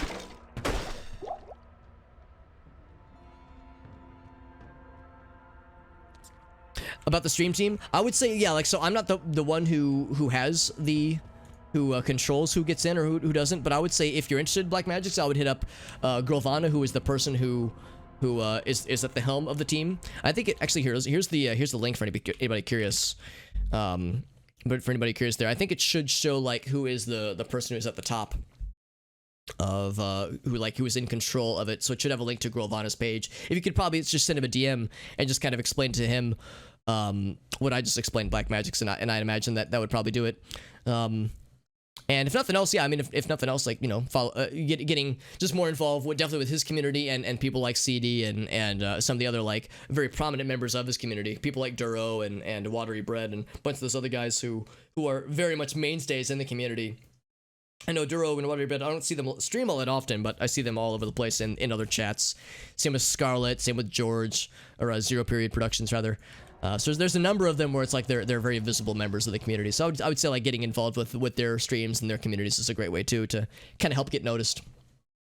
I'll make sure I didn't miss any channel point redemptions. I don't think that I did though. Excellent, yeah. But thank you everyone for helping out. We're already, yeah, we're like 8,000 away, which is great. And of course we have 48 hours. Well, I guess, and right now we have like, since the boost started like an hour or two ago, we've got like 46 hours to do it. But yeah, we've got enough time. I think there's no particular rush. We're doing pretty well. Gonna grab this cap and throw it on our friend here, so she has some extra protection. I'll put that It's not much, but it helps.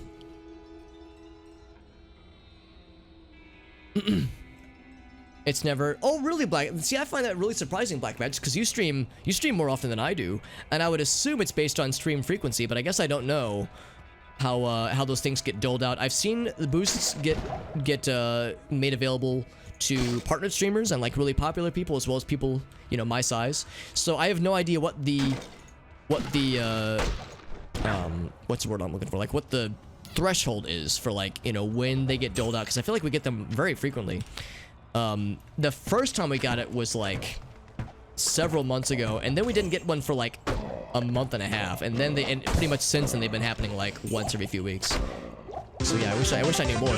Thank you, Kirk, by the way, for that follow. And thank you once again to CD for that enormous raid. CD is, I mean, I can't talk her up enough. She's a really cool person.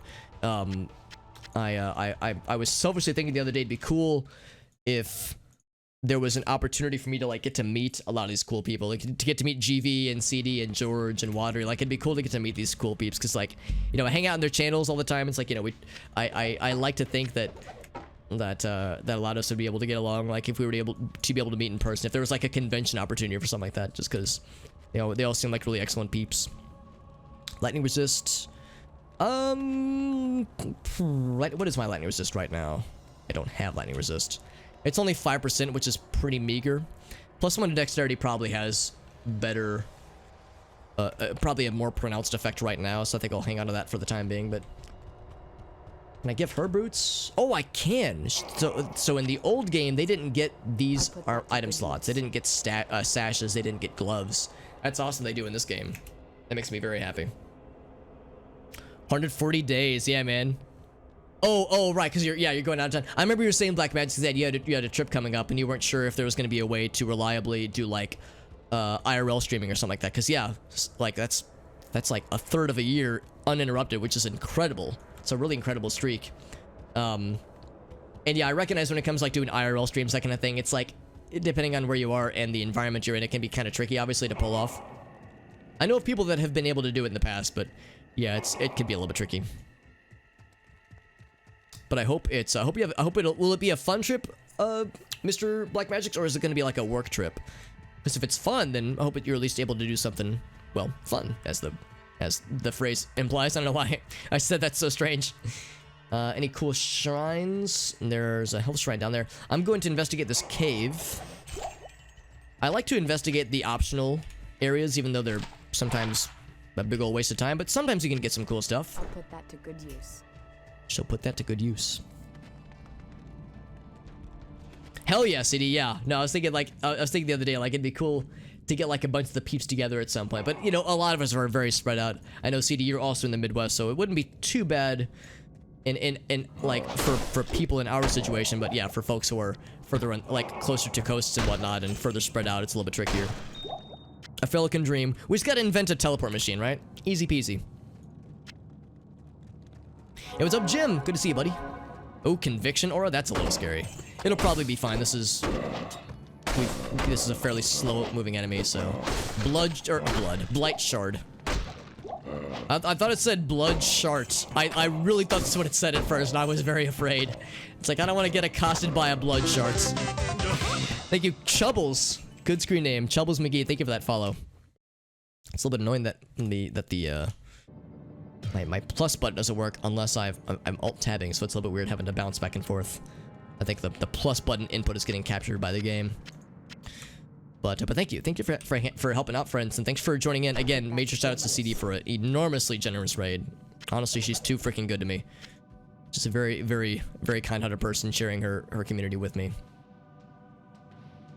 It's been a minute since I've got a chance to raid her, for that matter. I feel like I always stream so late. By the time I'm ending my stream, it's like there's nobody left, man. It'll be a good trip. Yeah, golfing. Oh, that sounds nice. Yeah, that sounds chill. Can I ask Black Magic? Actually, you don't have to answer this, but if you'd be comfortable DMing me, I'd be curious, like, where your family's from, just out of curiosity, because I had assumed that you were originally from the St. Louis area. But no, I hope it is a good trip though. It sounds really nice.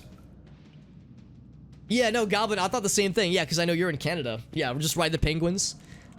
Just slap a saddle on a polar bear and you're good to go, right? Or, I don't know. I don't know. What animals do we have in Canada? They probably don't have, you know, polar bears and Arctic foxes everywhere, but that's how I like to imagine it. But no, Goblin, it's always nice getting, whenever we do the Smash Brothers streams, and getting to chat with you and voice chat, like, same kind of thing, like, same kind of energy. It's like always a nice time. For like for a lot of us, we're able to get along pretty easily, which is always nice. Looter shooters, yeah. Well, this is a looter slapper if we're slapping enemies with weapons. I guess it's a shooter if you're like shooting bows and arrows, obviously. When I think looter shooter, I think like Warframe. Also, maybe I shouldn't just stand by watch just getting pelted. Warframe or like Destiny. I know Outriders just came out, so like, you know, games like that. Borderlands, and I'll admit I've played a decent bit of Warframe throughout the years, but I haven't touched it in, well, I haven't touched it in a couple of years, admittedly. But I've played a bunch of it previously, and I really like the game. But I'm pretty out of the loop, so I haven't played it in a minute. But what I have played, I really enjoyed it. Even though the gameplay loop, it's like, you know, it's kind of a one-trick pony, but it's a really fun pony. So I don't really mind the grind for a game like that. Sometimes the grind is a bit much, like sometimes the grind gets exhausting, but if you do it right, the grind can be very enjoyable. Grinding enjoyably alongside somebody. There you go, yeah, astride your moves, perfect. Perfect, that's perfect. Oh no, and it's okay, Jim, no, I welcome all conversation contributions. It's all very relevant. Oh, Kentucky, very nice, yeah. Got some good internet. Yeah, we have some fiber options here in St. Louis, and of course Kansas City, Missouri has Google Fiber, I believe. I think they were one of the last cities to get Google Fiber before Google was like, yeah, we're gonna stop rolling that out, breaking everybody's hearts, including my own. Yeah, Lexington, very nice. Oh, that's right, I forgot you had a military background, Black Magic. Yes, that explained, yeah, you probably moved around a bunch. Yeah. All in 14, wow, that's a very impressive list of places, my man. That's quite, like, I bet that was exhausting moving around so much in a relatively small amount of time. I mean, moving is a pain in the ass in any capacity, but yeah, moving to like a whole different state that frequently, I'm sure was probably not easy. But no, that's incredible, dude. Oh no, that's totally fine, Galvin. No, I'm not trying to say that, like, you know, I expect it, obviously, but it's always nice getting a chat, and yeah, of course, you know, text chat works just fine too, obviously. But no, it's like you can usually get a pretty good vibe for somebody. And like how they are, obviously text chat helps, obviously, but like you can usually get a much closer idea of like how somebody really is personality-wise when you're chatting. Like obviously in person is the best, but over voice chat is a pretty good indicator as well. So it's like you get a pretty good feel, pretty good vibe. A lot of friends out here. I didn't mean to pick up those bolts. I was trying to grab the key. It's a very busy place. I don't know what the max key size is. I have 31 in this pile right now. Eventually, it'll probably max out, but I don't know. The max key size used to be 12, which is kind of just an arbitrary choice, presumably. Need to keep an eye out for better armor. Oh, in fact, I'm probably holding on to better armor, aren't I? What does she have? Oh, well, I could put something in there, but I don't think I have. I have a skull. Yeah, nothing that's great. Hang on to it for now. We'll sell when we get back to town. All within 8 years? Jesus, yeah, that sounds exhausting, man. Like, last time I moved was when I bought this place, and that was 2016, so 5 years? Jesus. Yeah, 5 years ago. Wow, that's nuts. No, 2017. Okay, so 4 years. Still, it's... And that was, you know, not it was not that long ago. Obviously, it's still relatively fresh in my memory. But it's like if I had to move again relatively soon, I would be like, oh man, this shit sucks. I'd be complaining a whole bunch.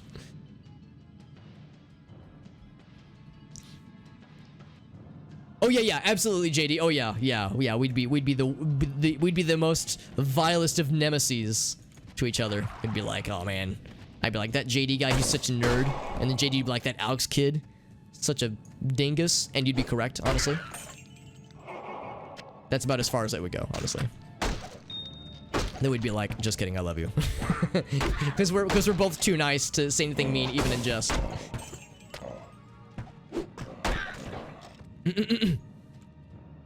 Sorry, I fell behind in chat. I'm trying to get caught up. Don't get back there as much as, yeah. Well, and of course, we also had a global we still have a global pandemic, so which makes traveling a little bit spicy. So I don't think anybody would blame you, because I know it's probably pretty tough.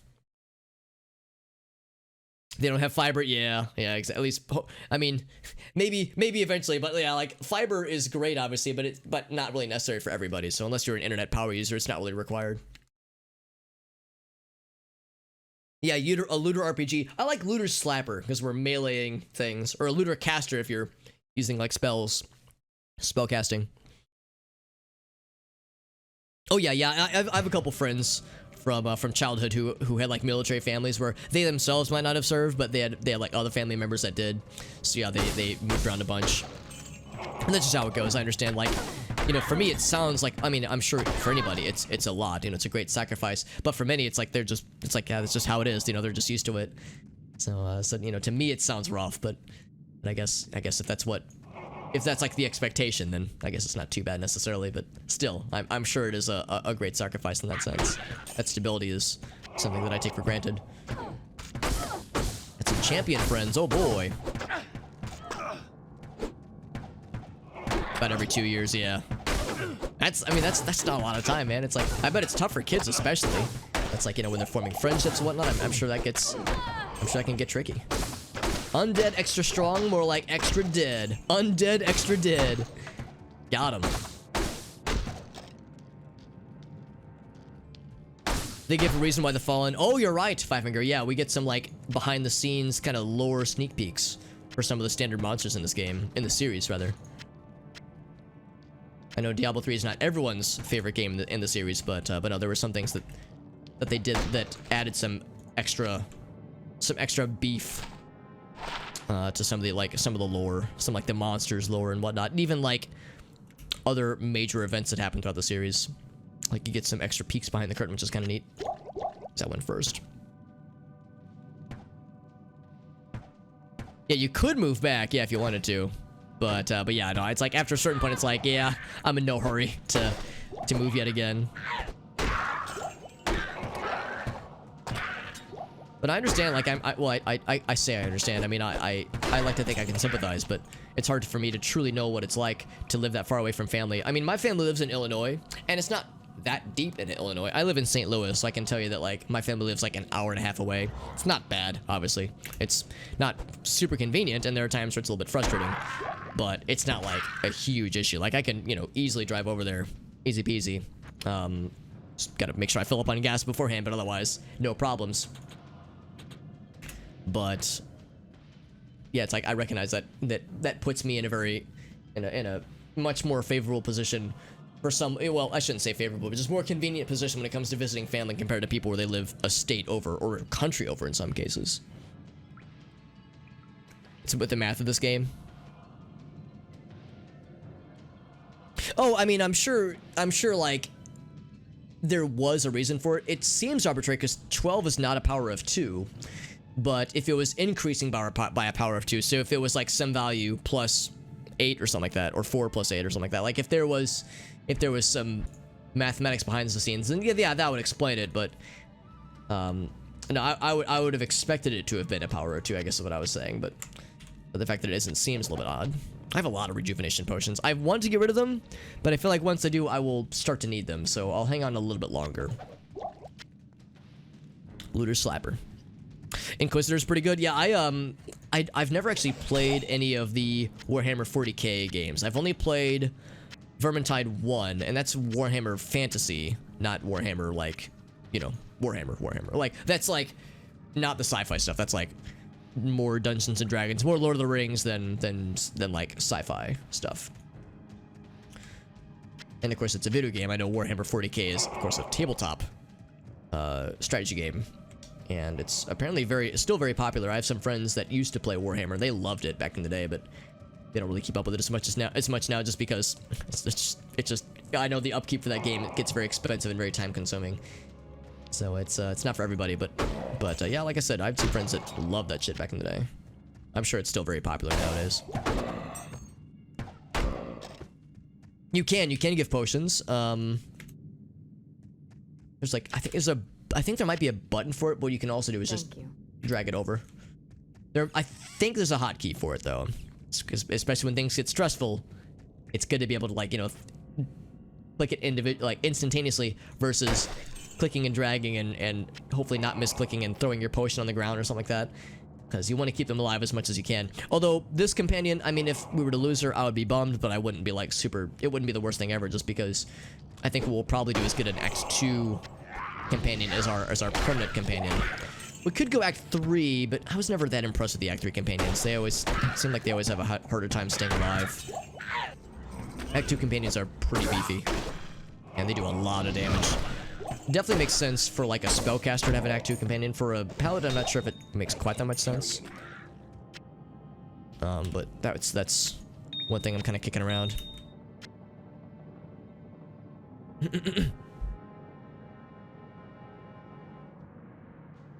4 is probably the max I need. See, normally I'd be inclined to agree, but that Bloodraven fight was so scary. I'm nervous because now I don't know what to expect. But under normal circumstances, yes, I would agree. Anything more than 4 is probably overkill. Actually, here, what's that eagle orb? Is it good?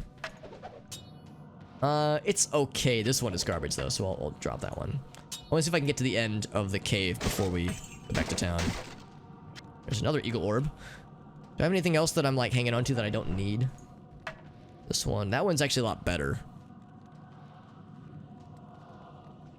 Is there anything else I can drop? Yeah, I can drop 2 of these things if nothing else. There we go. So good use case right there, where hoarding rejuvenation potions might be a not so great thing. Also, I'm not looking to clear out the entire dungeon. I was actually looking to see if this would be an alternate path that would lead me back to the entrance, but I don't think that it will actually. But while I'm here, I'll go and kill the last lads that I can see. But sounds good, Black Panther. Thank you again for hopping in. Thank you for that host. It's always nice to get a chat with you, dude, and I appreciate you. I appreciate your willingness, like sharing, like, you know, family stuff. I know that kind of stuff. It's none of my business, obviously, so I don't want to like stick my nose where it doesn't belong. But I do enjoy learning more about my friends. It's always nice. Also, here's Cold Crow, who is frequently scary. She's not scary by herself, but her crew makes her scary. So she'll explode, but the explosion probably won't kill. There's quite a bit of damage, though. I can't carry anymore. Yeah, that death explosion can get very scary. I'm gonna go ahead and go back now, actually. So, ooh, low quality stuff. That could be good. Yeah, that death explosion at first can be very scary, especially in like later levels and later difficulties. Right now, it wasn't too bad, but could have been much scarier, honestly. Yeah, it is. Yeah, it's already almost 1 a.m. Jesus, how time flies. San Antonio, DC, Pensacola. Wow, yeah, Diego. Wow, all over the place. In some cases, that was only for a few months. Yeah, 6 months, 6 months. Jesus, yeah, that sounds exhausting, honestly. Doing. All right, so next, of course, is Deckard Cain. Good day. You value your life. Leave immediately. So let's sell the obvious things. Sell that one. 5,000 gold there. Yeah, those eagle orbs can be very nice. Ooh, only 7 to life. That's it's not bad. Yeah, we'll sell. That's a lot of space for only 7 hit points. That'd be more significant if we were like a spellcaster, but as a pally, it probably isn't. Oh, that's only worth 147. I was hoping that'd be worth more.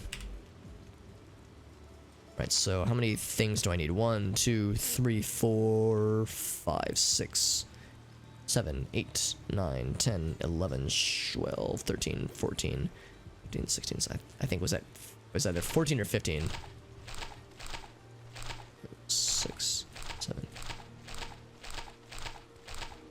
So last time I bought one too many.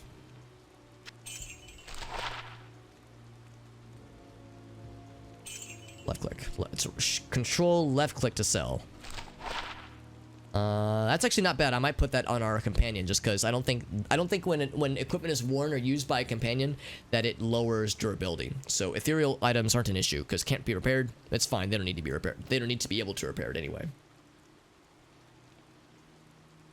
Long live the king. That's double isekai. Goes to another. Oh really? Power space in Diablo 2. That sounds cool. It's not going anymore. It sounds fascinating. That sounds interesting, yeah. It is only Tuesday, JD. That is correct. At least that's what my sources tell me. And by my sources, I mean my... Well, technically it's Wednesday for our time zone, JD, but previously it was Tuesday. And for better or for worse. Okay, there we go. +7 to life. It's a small charm. This was +7. It's a big charm. It's like that's more what I was hoping to see.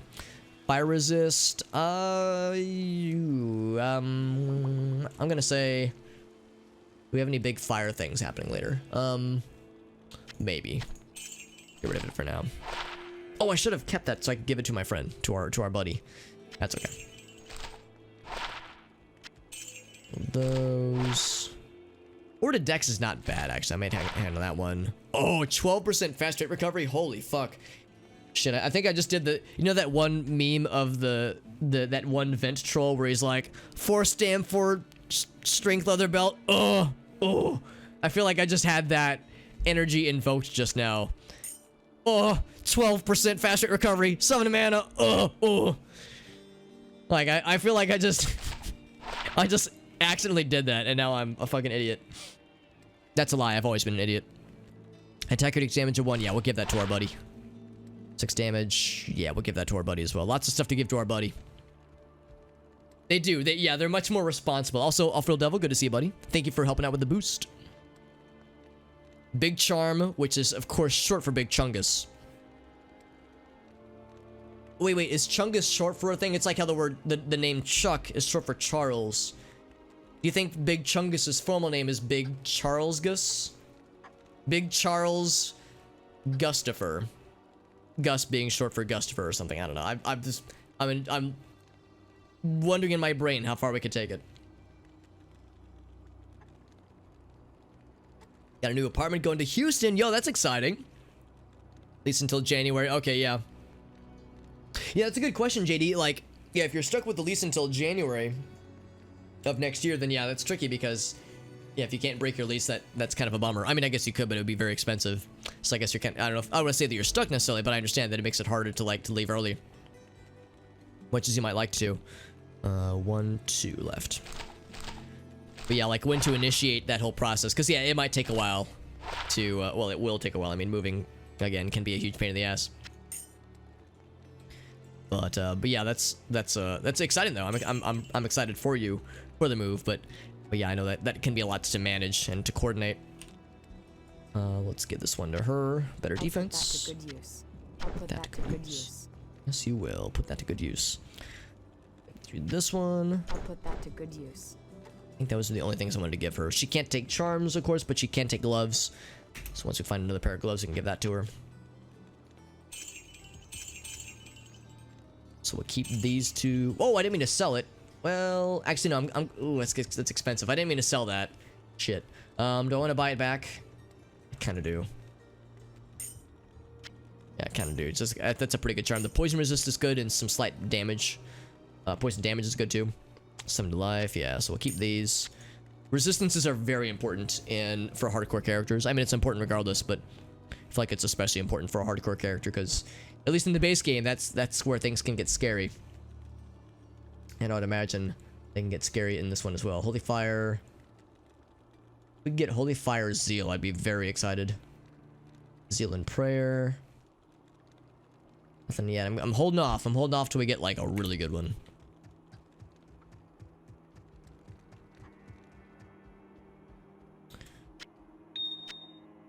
So slap those in there. Bop, bop, bop, bow. And then, yeah, we got a lot of these, obviously. 37 keys at this point, man. Good lord. Still hanging on to this guy in case, but we haven't found any runes. I'm just gonna go ahead and sell this. Actually, we haven't found any runes at all, so the likelihood of a rune word is pretty low. We'll eventually find when we get to the Countess, but I mean, I think she's only guaranteed to drop 1 rune, and it's the likelihood of her dropping the 2 that we need is pretty low. And by that time, we could even find a better 2-socket armor anyway. Sock it to me.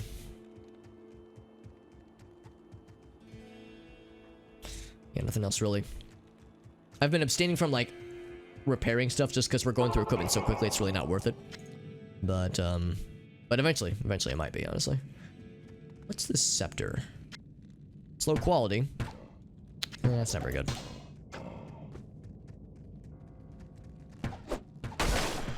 Thump. Oh, that she dropped a. Oh, it's a short bow. Well, it's better than nothing. It's better than her being unarmed. Whoops. I'll put that to good use. So damage goes from 1 to 5 to 3 to 12. So it helps. It begs the question of how was she like fighting if she had no bow at all? Like how was she shooting arrows? She was throwing them or something. I don't know. She was using a twig with some string attached or something. Pay rent at both places. Oh really? Oh, it's not expensive? Oh really? It sounds expensive, but if you got the ability to handle it, then by all means. But yeah, that sounds tough to juggle. But moving furniture, yeah, that can get tough for sure.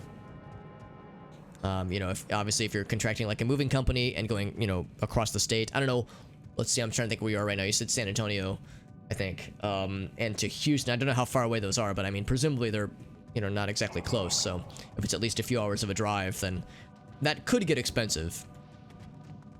Or even if it's not terribly expensive, just a lot to manage.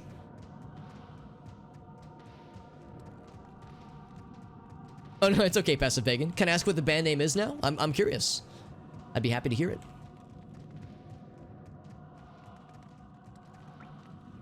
Is he had a broken? Yeah, that's the thing too. It's like if you're wanting to like hire movers, that's one thing. If you want to have like friends help you out, then that's the other thing too. But yeah, like having people to help out can be tricky. And again, you know, we're still in a global pandemic, so you know, finding people. It's getting easier now that people are getting vaccinated, but still, it can be tricky finding folks to help out when, understandably, they might be nervous about you know, pandemic-related things.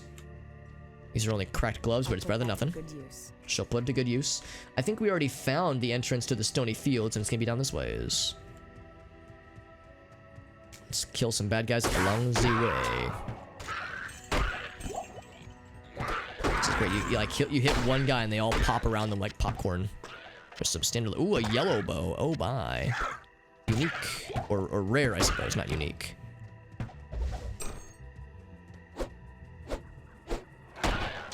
A superior scepter. Wow, we're finding lots of fun toys.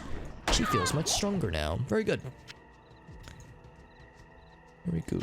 What else we got? Any other cool toys that dropped? Well, oh, I got the ice kill. No resurrection for you, homie. That guy had electric enchant, but he's also electric dead enchant. Ouch. Fire. Let's get that. Let's get that. Oh, we get a YouTube video courtesy of Mr. Devil. Mr. Devil of the off-world variety, absolutely.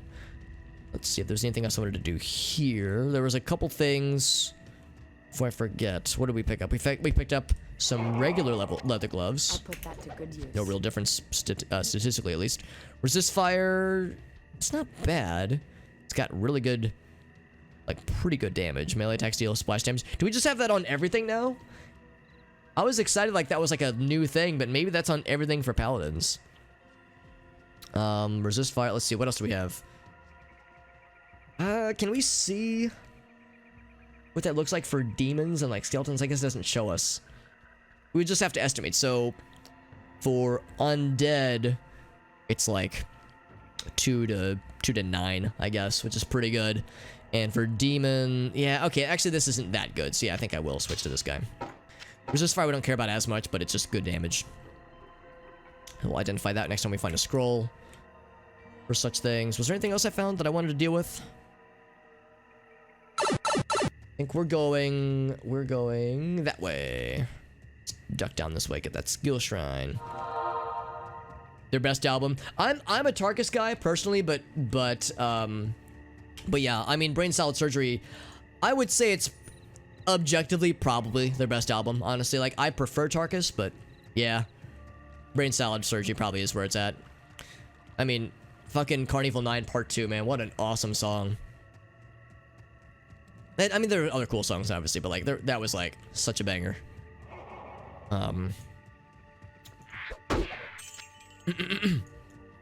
Probably didn't peak after that. Yeah, that probably was the height. I mean, it was their most popular album. Well, I say that. I mean, their first album had like a, what was it, Take a Pebble, and Lucky Man. Oh, Lucky Man was such a banger too. I mean, that was a huge like radio hit for them. So, oh wait, no, maybe. Oh wait, was Lucky Man on Brain Salad Surgery? I can't remember. Because I know that was like their most popular song. Well, it was their most radio-friendly song. I don't know if it was their most popular, but it was the most noteworthy song as far as like, you know, pop culture is concerned. Maybe a Kara. There's Rakinishu. I always love to tell the story about when I was watching Mr. Llama SC, who is a Diablo 2 speedrunner. And yes, they do exist. Diablo 2 speedrunners, they do exist. Diablo 1 and Diablo 3 speedrunners also exist. Games you wouldn't think that could be speedrun, but they do. They are out there. But anyway, he was streaming Diablo 2, and on Sundays for a while he would do. Nowadays he does Manverse stream, where like people will do, they'll institute challenges for him as he does a speedrun. But for a while there, he did community speedruns where he would do co-op with like subscribers, like whoever wanted to join in. He would do co-op runs with subscribers, and I joined in a few of those when I was subscribed to him back in the day. But I was watching him one time on a Sunday, and there was the rules are it has to be hardcore characters, and if you die, then you have to leave the game. And whoever lasts to the end, you know, is like entered into the Hall of Fame, and it's a speed run, so you know you're going pretty quick, obviously. But yeah, there was one run in particular where they got to this point, they got to Rakinishu at the Stony Field, and Rakinishu killed 5 of the 8 players. Mr. Llama survived, but only him and I guess 2 other players survived. Rakinishu killed 5 of them, so Rakinishu had been henceforth just deemed as Wreck-Anishu, which I think is very appropriate. So that's where my mind goes whenever I see Rakinishu. I always think of him just completely bodying everybody. Just, it was like you would just see the death mess just one after the other. It was like bing bang boom, just one after the other. It was like, and he was like, "What is going on over here? Is everybody okay? What the fuck?" Because he was like one screen over, and people were just flinging themselves into the lightning enchantment. It was ridiculous. Into the fucking wood chipper.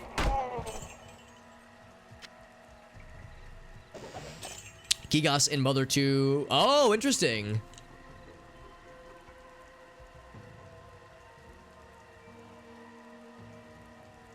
Based on a sex scene, Ito. Yeah. Interesting, yeah. Mother, Mother 2 or Earthbound of all things. Of all things, right? Like a game that you wouldn't think would have an influence like that, but that's fascinating. Stop motion for it, yeah. Yeah, which makes it like that much more like kind of jarring when you see how it moves. Because yeah, that scene was very like kind of felt otherworldly in a lot of ways. It's hard to describe, but yeah, I could see like some stop motion being employed, not overused, I don't think, but used to an interesting degree. Also, I saw that she was walking this way. Were there bad guys? She was like walking with intent this way. Maybe not. Oh, I picked up something I didn't want to pick up. Oh, the short staff is not good. Is there something else that I picked up that I didn't want? Crew leather armor. Get it out of here. Get it out of my face. Benny the Bounce was a hit in England? Interesting. I like that song a lot, but I wouldn't think that would be like a hugely popular radio song. It's a short one though. Benny was a bouncer, ba ba ba ba ba ba. Like I don't know the lyrics, but it's a weird one. I can't believe they like got Greg Lake to sing that song in such a like gravelly voice, but it works so well.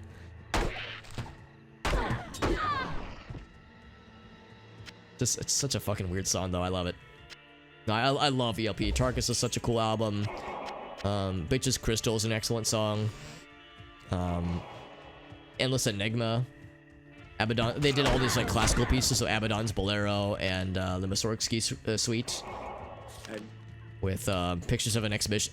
Pictures of an exhibition, I think. Yeah, it's like they did such wild stuff, man. What a cool band. I'll keep that to sell it, maybe. Many of the bounces off brain salad. Yeah, no, I think you're right. I think it is. That makes sense. We got the quest for the Countess. Oh, there's the waypoint. I'll grab that real quick. Lots of friends. We got the blue buddies, the blue boys, but we don't have any blue boy shamans yet, but we will in the next area. So it's like constantly leveling up the carvers and the fallen and the dark ones. It's like, you know, it's like one step up every step of the way with this enemy type. This concept art for the creature, yeah. I'm not surprised. I'm sure the concept art was probably creepier than the actual implementation. Usually have to tone that shit down. At least they did for a Giger. A totem. Oh, interesting. Yeah, I'm sure it's fucked up. Like, cool, but fucked up. I'm just, like, ignoring these lads. I'm kind of surprised she's not shooting them. There we go. So I'm, like, looting the stuffs. This is a looter slapper, after all. Probably gonna not pick up the gas potions anymore. We probably don't need to worry about money quite as much. In the early game, it's a little bit more dire, but now it's like, we've got some capita built up. I'll give her this guy. Yeah, it's not incredible, but it's pretty good. Significant step up from what she was using. I'm stuck. There we go.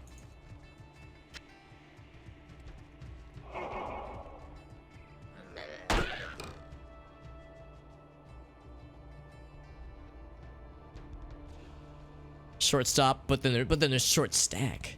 Stacks on stacks on stacks. I will actually waypoint back because we have a very full inventory. This is pretty much a free town portal, more or less. And reflexively, I want to walk this way towards Deckard Cain.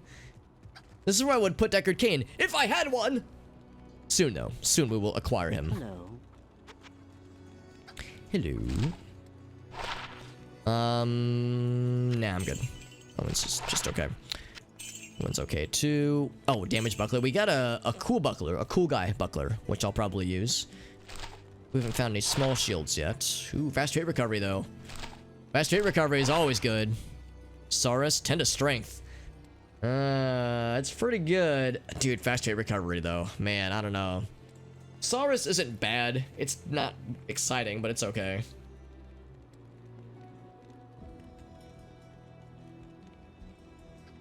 I don't know. If I wouldn't have just found a 10% fast rate recovery, I would gleefully use this. How did Fear go? It was excellent. It was really good. I would say Fear and its expansions overall. How would it rank compared to others? I mean, I liked it a lot more than some of the other ones I've played recently. I loved it way more than Painkiller. Painkiller's fun, and it's like a fun romp, but by the end of it, I'm kind of like bored of it, honestly. So, Painkiller, it's like that scratch my itch for a while. What are some other shooters I've played? I mean, I played GoldenEye before that. We did Perfect Dark. I mean, I think I probably like those games a little bit more. Just because they're older and they're very much classics that I grew up with. But Fear, it's like, I kind of have to compare it to other games from its era. I would say I probably still prefer Half-Life 2, personally. It's kind of hard to judge those two games because they're pretty different, but they were both very seminal for their time. So, I don't know. It's hard to compare it a whole lot to other FPSs I've played, at least recently, but I mean, it's up there. I mean, the game was truly something special, and I totally get why it's remembered so fondly by so many, because that game is like really in a league of its own, honestly.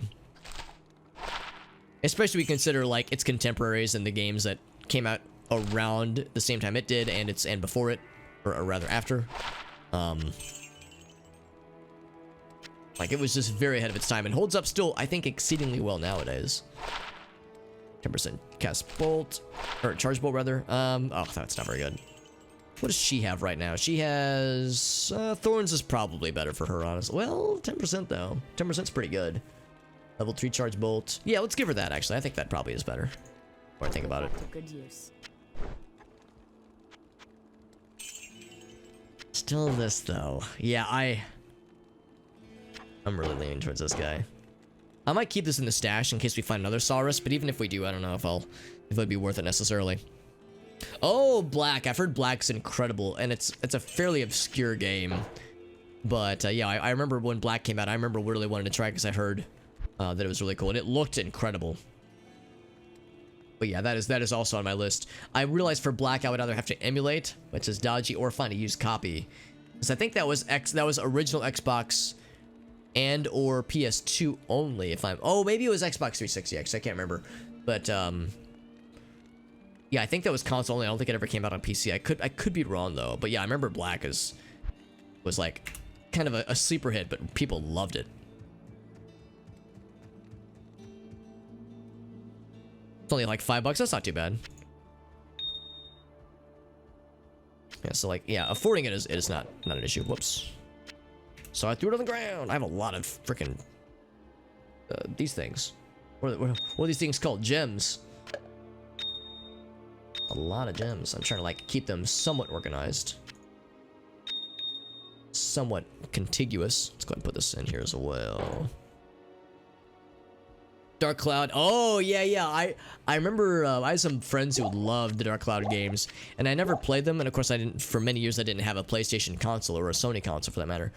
But I know that that Dark Cloud 1 and 2 are both very highly regarded as far as like old school PS1, PS2. Yeah, PS1, PS2 classics. And I think I would like them based on what I've seen, but yeah, I've yet to play them. I think they're both on the PSN, and I have a PS3, so I think I could play them. And actually, if Black... You know what? Hold up. Let me look this up, actually, because I can't remember what platforms Black came out on. PS2. Okay, it was PS2 and Xbox 360. So if it's on the PSN, that'd be pretty sweet. If it's not, then yeah, I'll just have to get a physical copy. I wonder if I would need... If it's backwards compatible. Well, if it's PS2, I will. It's PS2... Can my PS3 play PS2 games? I think it might be able to. So I would probably have the ability to do so. And it also came out for Xbox 360. Interesting. Okay. I do have a 360, although I haven't plugged it in years, so it might not work anymore. But okay, that's an option. Something to consider. There's a PS4 remaster for Black? Oh, or for Dark Cloud. Dark Cloud games, yeah. Hold on, let me look that up. Now you got me curious. Dark Cloud remaster. Yeah, PS2 versus PS4. Very nice. Yeah, that's cool. That's good to know that that's out there. Maybe that might be a reason for me to actually get off my lazy ass and actually pick up a PS4 one of these days. Have a good night, though, Five Finger. Thank you for being in here, my friend. I know it's getting late, by the way. I'm probably going to be wrapping up in like another half an hour or so. I started way late, but I don't want to stream terribly late into the AM if I can help it. Some pretty good progress already, though. I'm pretty happy with what we've done so far. But nice if we get Kane out. That might be our last act for the night. To get our boy, Deckard Kane, get him to safety. The homie that he is.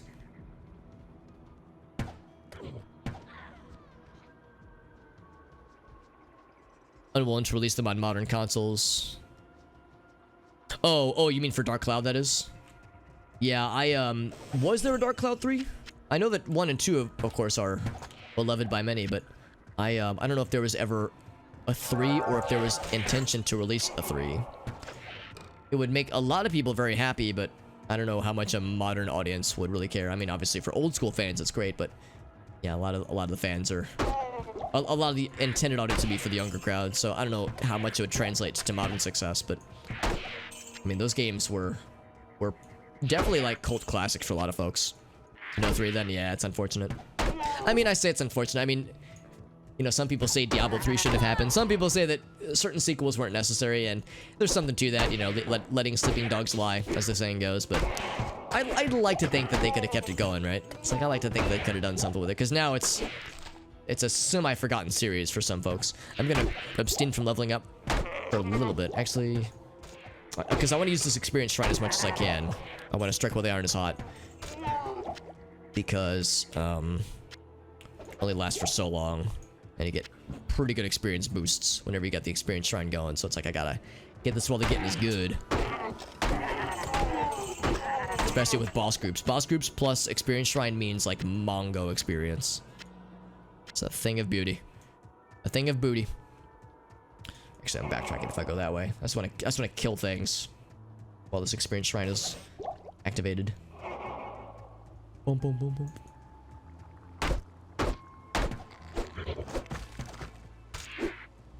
Yeah, if it's on PS4, I mean, I guess it's not a modern console anymore, but it's more modern than PS2 by a pretty good margin. Better than nothing. I mean, maybe they could port it to PS5 if they wanted to. It'd probably be a pretty meager port, but it wouldn't take too much. Another experience shrine, by the way. Holy shit. Game, you're too good to me. I said I wanted to kill, and here I am, like, looting everything I see. Gonna come back for that shrine in a second.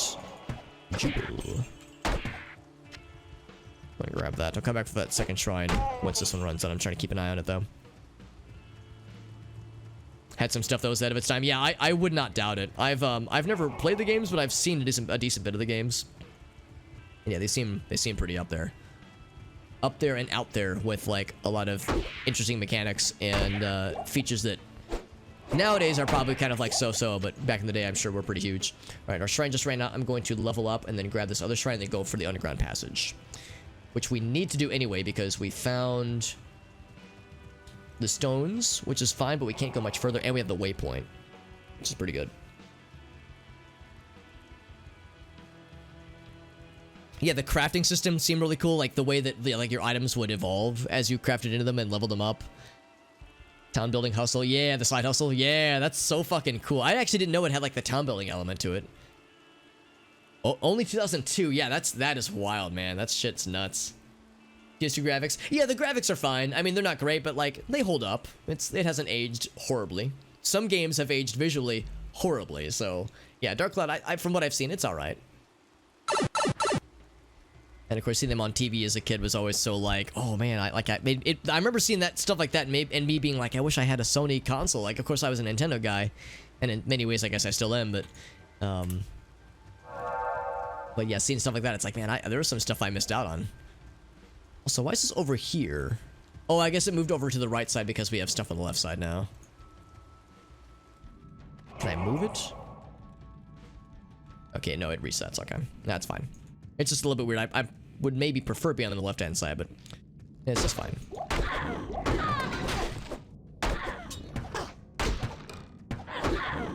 I know certain enemies... Oh, actually, why did I pick that up? Certain enemies have certain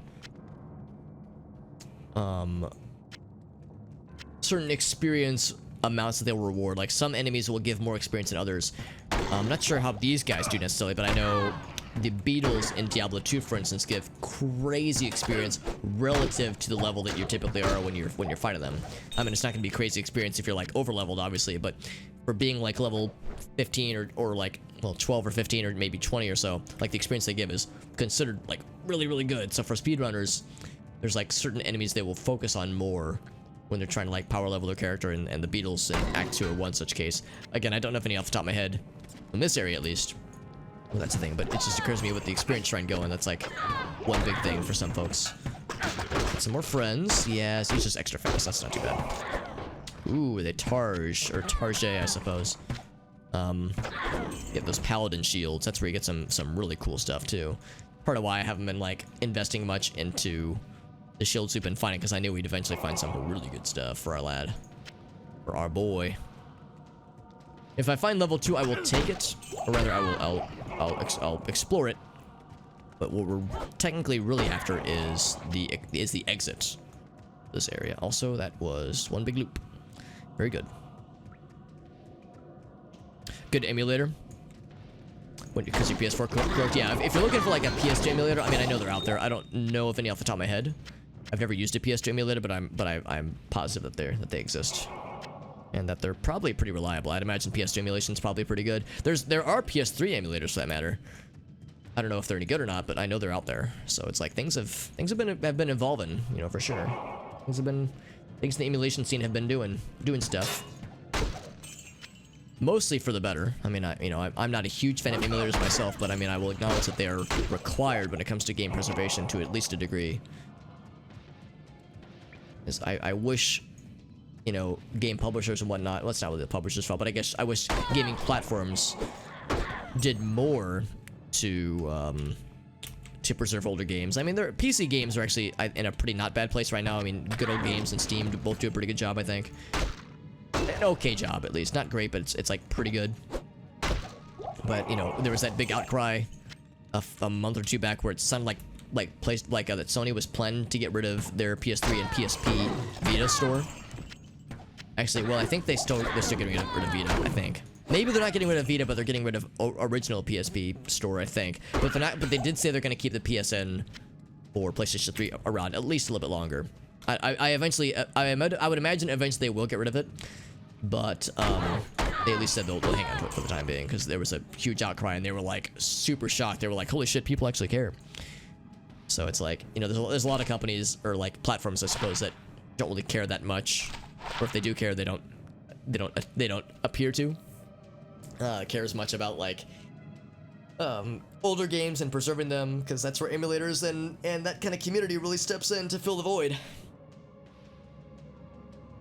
Resident Evil Outbreak Online. I mean, I guess if you have an emulator and you have like a setup that allows you to play multiplayer games, even if the emulator itself has shoddy netplay, there are tools like Parsec, which works pretty well. Myself and JD and our friend Gritafi, we did some Perfect Dark multiplayer through Parsec. So we weren't using like Project 64 netplay. We were using just Project 64 as local multiplayer, but Parsec was the interface that allowed for like multiplayer input, and it worked really fucking well. So yeah, that was excellent.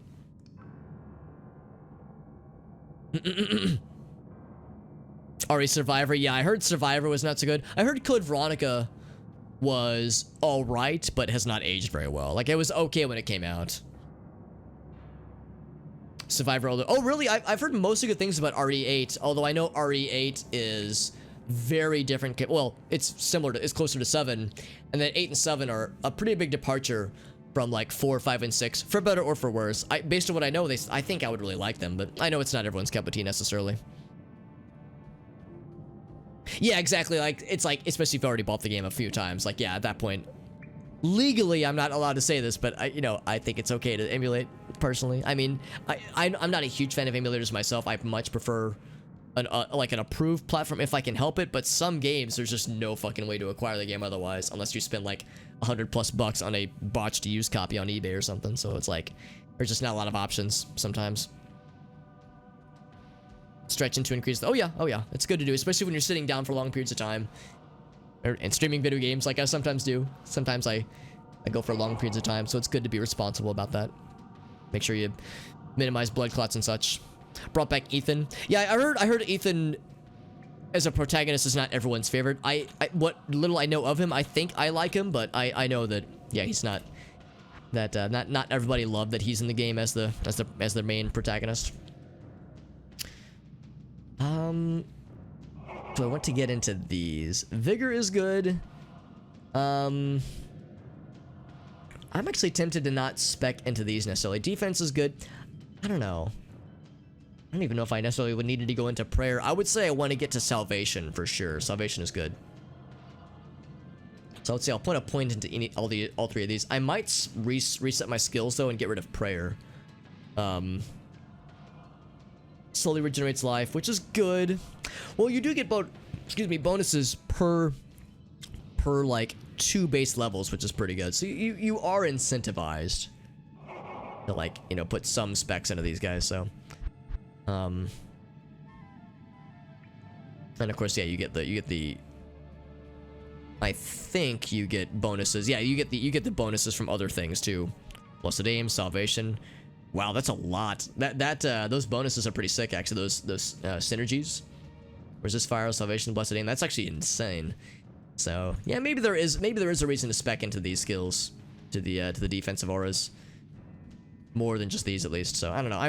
I might end up getting rid of that one though. We'll see. We'll see if there's other synergies for prayer that I'm not aware of. Like, I'm sure, yeah, Holy Bolt, Holy Light, absolutely, yeah, any kind of healing.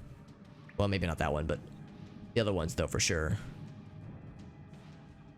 Yeah, I'll have to do some thinking, some brain thinking about that shit. Yo, Puzzlewell, what's up, friend?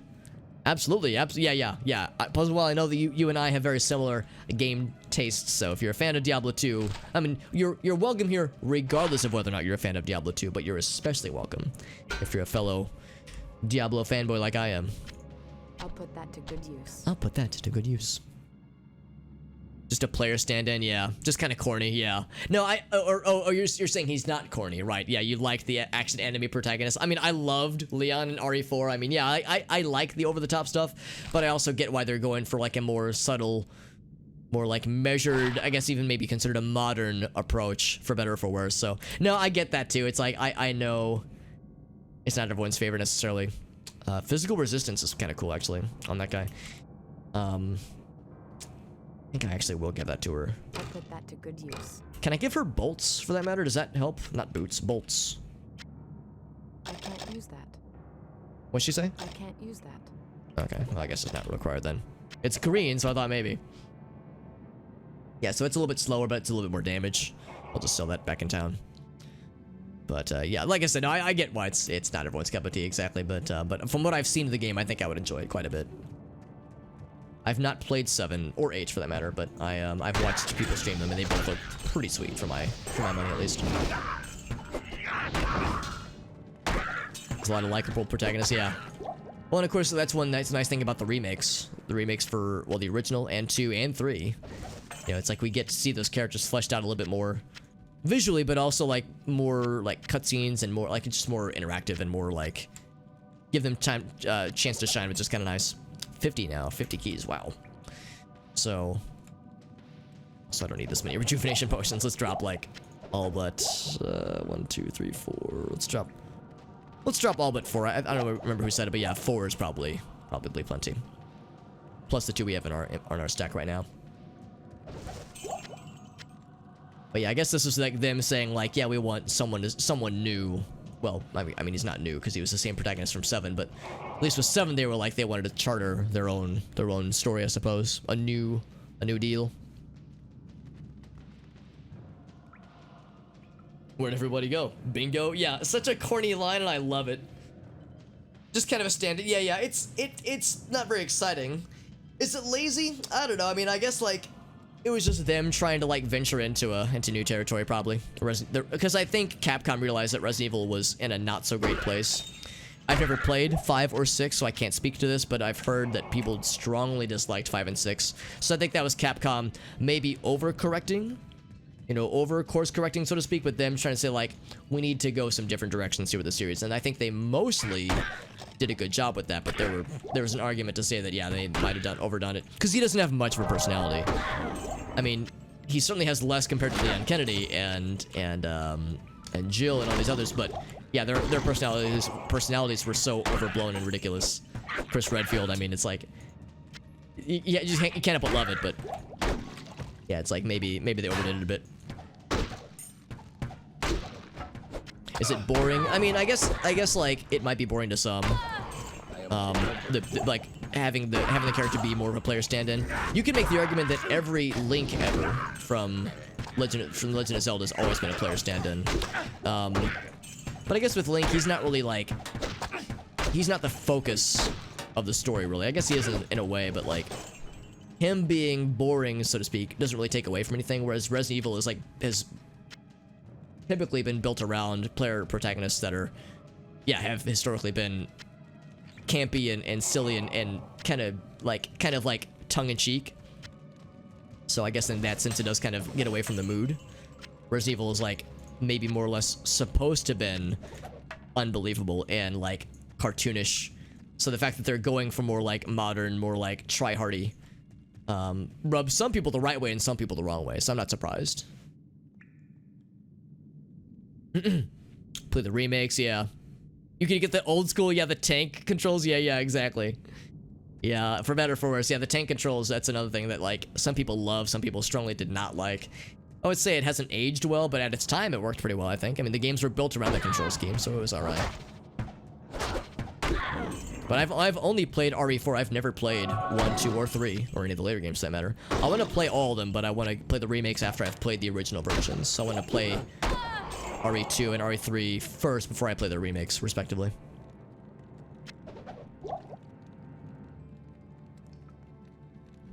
Yeah, I actually, that was one thing I was thinking about not too long ago. I remember seeing some like screenshots and some videos of, I guess it was RE3, and it shows Jill Valentine.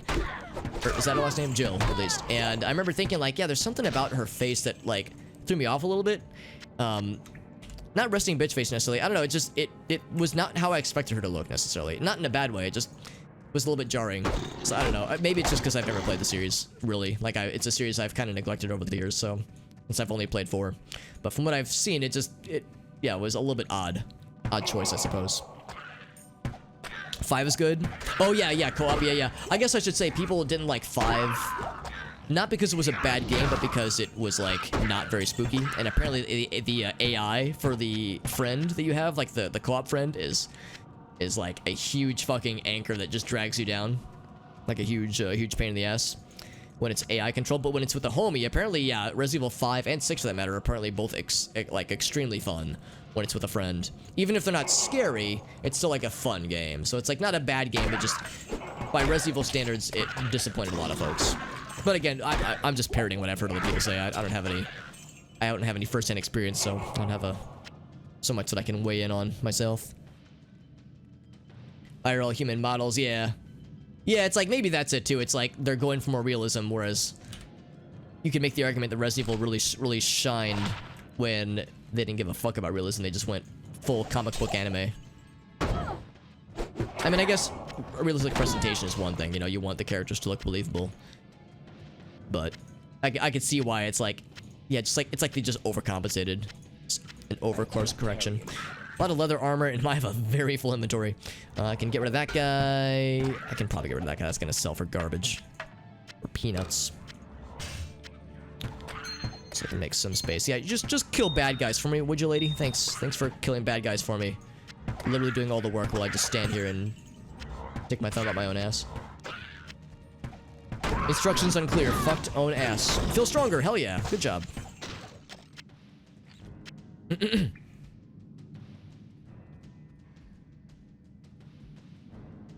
Tank controls are stable. They were at the time, yeah. Yeah, I mean, it's easy to shit on them now, but I feel like they haven't aged, you know, perfectly, obviously. But yeah, back in the day, that was the standard.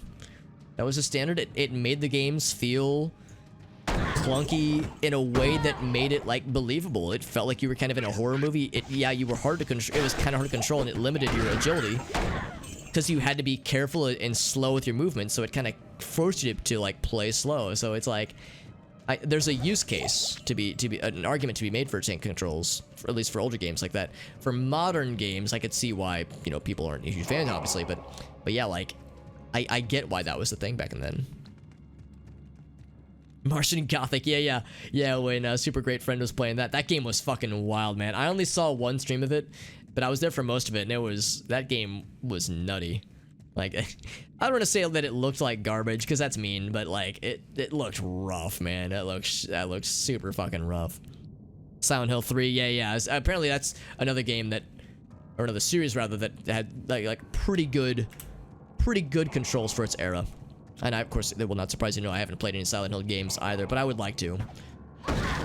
There's good luck getting a hold of one. There's the remake on the Xbox 360 and PS3, but apparently the remake is awful, so I've been advised against it. Playing the original is the way to do it, but there's no digital ways to acquire. Well, you can get a digital copy of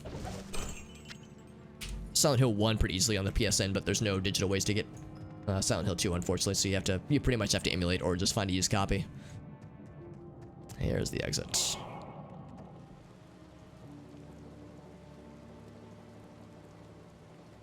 The live action inventory, yeah, the inventory. It's such a shame because RE4's inventory was so incredible, and then yeah, RE5's inventory, the system just took several steps back. It's a shame because we're so strong in RE4. That's like one of the coolest inventory systems in any game I've ever played, honestly. There's a lot of friends out here. Look at all these friends. Hand on the alt, you know, baby. Hand on the alt. Thumb is on the alt key as we speak, so I can quickly press that shit. Proper Diablo 2 stance, of course. Who's this? Storm Eye. Dead. Nailed it. Good, sick burn, Alex. Oh, I'm so slow. There we go. I am overburdened. Blast that thumb to the future. You know, baby. Absolutely. Small items. Yeah, it's great. And it paused. It was great. I mean, I guess pausing when you're going through inventory is a little bit unrealistic, but who cares? Like, it makes sense. It makes sense from the gamified perspective. So it's like, that's an instance where it's like, I don't mind a lack of realism in favor of like a more fun gaming experience. Also, my inventory is as full as it could possibly fucking be, so I'm just gonna go ahead and portal out now.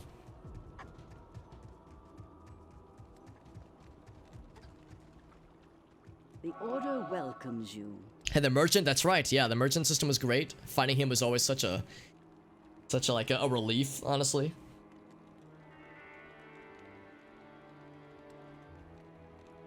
It's the random black market, exactly. Yeah, don't. Apparently, the remake is not so good. It's such a shame too, because it was such a good idea. Like it was good potential, just thrown away, unfortunately. Glad Final Fantasy 8 came, or Final Fantasy. Oh yeah, no, Final Fantasy 8 rather. Yeah, all the game discs. Yeah, that's one nice thing too, is that older games getting ported to PC means that digital copies are easier to come by now, which is nice. Cause yeah, all those game discs, man. Especially if it's a multiple disc game and one of the discs gets borked, like Chubbles was saying. That's a frustrating situation to be in. They want to co-op more than they want a good inventory. Yeah, I mean, and apparently the co-op is really good when it's with a friend or like a human person. Yeah, not with AI. Oh, well, there's Shattered Memories, but wasn't there like a remake on the PS3 and Xbox 360 where it was like, I want to say Silent Hill 1 and 2 remade, or at least remastered, but they didn't have the code for Silent Hill 2 at least. Because that's been like lost forever. That's why the game hasn't been ported ever, and it probably never will be, because they'd have to rebuild it from scratch. Because the source code for Silent Hill 2 is gone forever. So they had to like use an outdated build, and it was glitchy and buggy and apparently just a mess. But Shattered Memories, I didn't realize that was a remake of anything, but I've heard Shattered Memories is kind of so-so. Oh, Oni, yeah, Oni plays, that's right. If RE5 came out in a vacuum, yeah, it's like because it was called Resident Evil is where that's where it kind of screwed it against it, or screwed it up rather. Just because that had expectations, and RE4 was so fucking good, so people were hoping that's like, can we get RE4 but better? And we got a very different game, for better or for worse. Yeah, like that's the other thing too, Chubbles. That's a really good point, because when it comes to emulation, I mean, I'm not a huge fan of emulators myself, but I mean, I recognize that it's great for games preservation. The problem is that some games don't emulate well, and that can be an issue.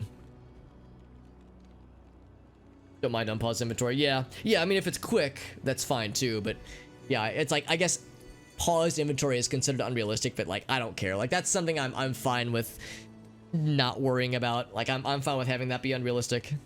I'll gladly take it.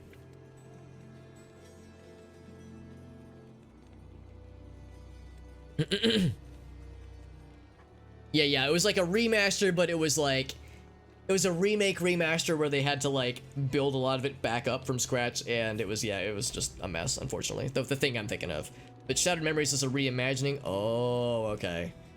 Yeah, the fucking boulder punch, because yeah, the protagonist is like this big, bulky, beefy boy. He just fucking yeets a boulder. Well, doesn't yeet it, but he breaks that shit with his hand. Yeah, it's a shame, because like, I remember hearing about Shattered Memories when it was being developed, and it sounded neat. Like, it's like they had some cool ideas, and I was like, oh, maybe we'll see what happens. But yeah, then the game came out, and I've heard mostly bad things across the board. Mostly. I had a couple friends that like, they were like, well, it has some redeeming properties, but yeah, it's like, according to many, it was fairly forgettable. And unsurprisingly, I have a lot of things to identify. A lot of these things I still can't use. Sorting a bunch of small charms that I can't use yet, and big charms too, for that matter. This one's really good though. That 12% fast rate recovery, that could be a lifesaver if it comes down to it. Hopefully it won't, but if it does, that'd be awesome. This, oh man, what's better? Fast rate recovery or all resistances plus 10? Also, 40% chance to block. Yeah, let's get rid of that guy. What do I have right now? Attack rating and light radius. I just had a ring like this, and oh, sorry, I'm gonna hit the microphone there. I just got rid of a ring like this in favor of this guy. Yeah, I think I'll stick with it. Oh wait, does my buddy? No, she doesn't have rings. Okay, she doesn't get jewelry. Which sounds weird to say. A woman wearing jewelry, pshaw! I bite my thumb at the notion. Jewelry isn't for women. They're for manly men like me, goddammit. Oh, knockback on the wand. Yeah, that's gonna help. Yeah, wand knockback. Great. what the people are clamoring for. Alright, so we can sell a bunch of these. Man, attack rating and light radius. 10 to attack rating and +1 to light radius. That's just the level... What level am I? Level 7, level 9, ring special apparently. Jesus. That's wild. PT though? Yeah, talk about like... I haven't played it obviously, but I mean, talk about, from what I know at least, talk about like an awesome thing that could have really been something special and that was cut down in the prime of its life. I shouldn't say the prime of its life, but just cut down before it could continue, I suppose. It's really a shame. I already have too many charms, by the way. Who fucking saw this coming, right? I'll probably get rid of some of them eventually. This one has a lot of things that make it sound pretty, but I think I'll just stick with what we have. It's very fast, which is good. Attack rating, a little bit better damage to... Yeah, it's like 20%, like 30% of 3 to 6. That'd go from like 4 to 8. So it's like... That's... Yeah. Nah, I'm good. I'm good, fam. Not bad. It's just we already have stuff that's categorically better. Come on, Holy Fire Zeal. Go for that Holy Fire Zeal. Nothing. Actually, for that matter, I should be using these things, shouldn't I? Let's go ahead and use... Oh, not Sacrifice. Let's use Zeal. Should I be using Might? Holy Fire. I feel like I should be using Holy Fire. Let's see what our damage looks like. So 12 to 27 with Might. Decently better with, Oh, of course that's with Zeal. Let's look at them. Vanilla. 13 to 30 versus 11 to 25. So it's not that much better, actually. I go back to Zeal. 12 to 27. Love that noise, by the way. 12 to 27. It's not that much better. I think I might use Might a bit longer, if nothing, because it gives it to our... I just noticed it's a lady named Kyle. I didn't even notice that detail. I wonder if she slams Monster Energy drinks and punches drywall. But, no, we'll use Might for a little bit longer, if not just for her. But we'll use Holy Fire for fighting Andariel, because Andariel, I believe, is weak to fire. I'm not correct, if I'm not mistaken. It's not too unrealistic. Yeah, I mean, it's like, it's silly when you're in the heat of battle. Like, you know, Morrowind, it's like, oh, hold up, let me quaff 1,000 potions while we're in mid-battle. So sometimes it's silly. But you're right, it's also like the protagonist, like, taking a moment to consider their surroundings and whatnot. So it's not the most silly thing. It's just a little bit silly. When did PT come out? Yeah, I mean, one of these days Guillermo del Toro is gonna get to make a video game, goddammit. That's all he wants in life. Give him his video game, man. He deserves better. They did our boy dirty. All Resistances is better. Wait, All Resistances is better, but I got rid of it? Oh wait, I got rid of All Resistances? Because this one has All Resistances. Was there something else I got rid of that had it? Because I'd be sad if I got rid of it. Yeah, Konami nuked a lot of things, unfortunately, including their own reputation and goodwill with that. Well, and other things that they did. They've gotten better now, but yeah, I'm still kind of like salty about Konami, honestly. 2015, 2016 was like a very salty era for people who liked things that Konami had out of their way, because that was just shitty. Junji Ito, that's correct. Yeah, they could have really done something special. Also, Gamer, what's up, bud? All-time favorite Oh, hell yeah. All-time favorite PC games. You know, Gamer, it's interesting you mentioned Roller Coaster Tycoon. I've also been toying around with the idea of streaming Roller Coaster Tycoon at some point fairly soon. Specifically, Open RCT 2, which is a fan mod that includes, like, all of the first 2 games content under one more Windows 10 friendly bundle. Makes it, like, widescreen friendly, makes the game run a little bit smoother. Has, like, more mod support, so... that's also acutely on my radar. Roller Coaster Tycoon, that is, because I haven't played that game in ages. This is a game I play every so often, but Roller Coaster Tycoon, it's been a minute. So that is on my list. Do I want to repair? No, I think I'm good. Let's go ahead and go back and see what else we got waiting for us. I want to get Kane before I wrap up the stream tonight. Didn't think anybody still had this game. I mean, people do still play it. It's not like, obviously it's not as popular as it used to be when the game, you know, first came out, but it's still, it has like a pretty dedicated audience, dedicated community and such. So this game is still mildly popping off. It's not like, you know, the cultural phenomenon it once was. But yeah, there's still people that play it. There's people on Twitch that play it and stream it a lot. There's people that speedrun it, believe it or not. There's some speedrunners I follow. I name dropped Mr. Llama SC earlier.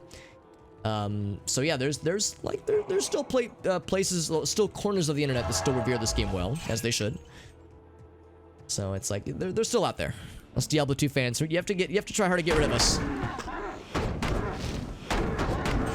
So we're still slapping around. Although I should mention, this is actually a fan mod for Diablo 2 called Project Diablo 2. It's very good, and I'm really digging it so far. And it's added and changed quite a bit, mostly for the better, I would say. I'm really liking the change that they've done and rebalancing that they've done so far. Even if it did make Bloodraven almost kill us to death earlier, because usually Bloodraven is a fucking cakewalk, but she almost walked our cake, man. Shit was nuts. Do I have the expansion? Yeah, so I'm playing... I guess I have no way of showing this right now, because I'm playing a standard character class, that is. But yeah, this is Lord of Destruction. Oh, wow. I can't remember what this was called. Can't remember what it is, but yeah, I know what this buckler is. I just can't remember the name. Yeah, the Magic Find. I don't have any Magic Find gear, but the likelihood of Magic Find has gone up intensely. Thanks to the mod. Because I think the mod has increased the loot table's likelihood in a lot of ways. Just across the board. Oh shit, I got rid of all my keys, didn't I? That's embarrassing. How did I do that? I must have dropped my, like, entire key bundle by accident earlier. I didn't even notice until just now. That is embarrassing. Time to work on those keys again. Have a skull cap. We'll give that. Actually, fire resist. What's her fire resist right now? Yeah, it's probably fine.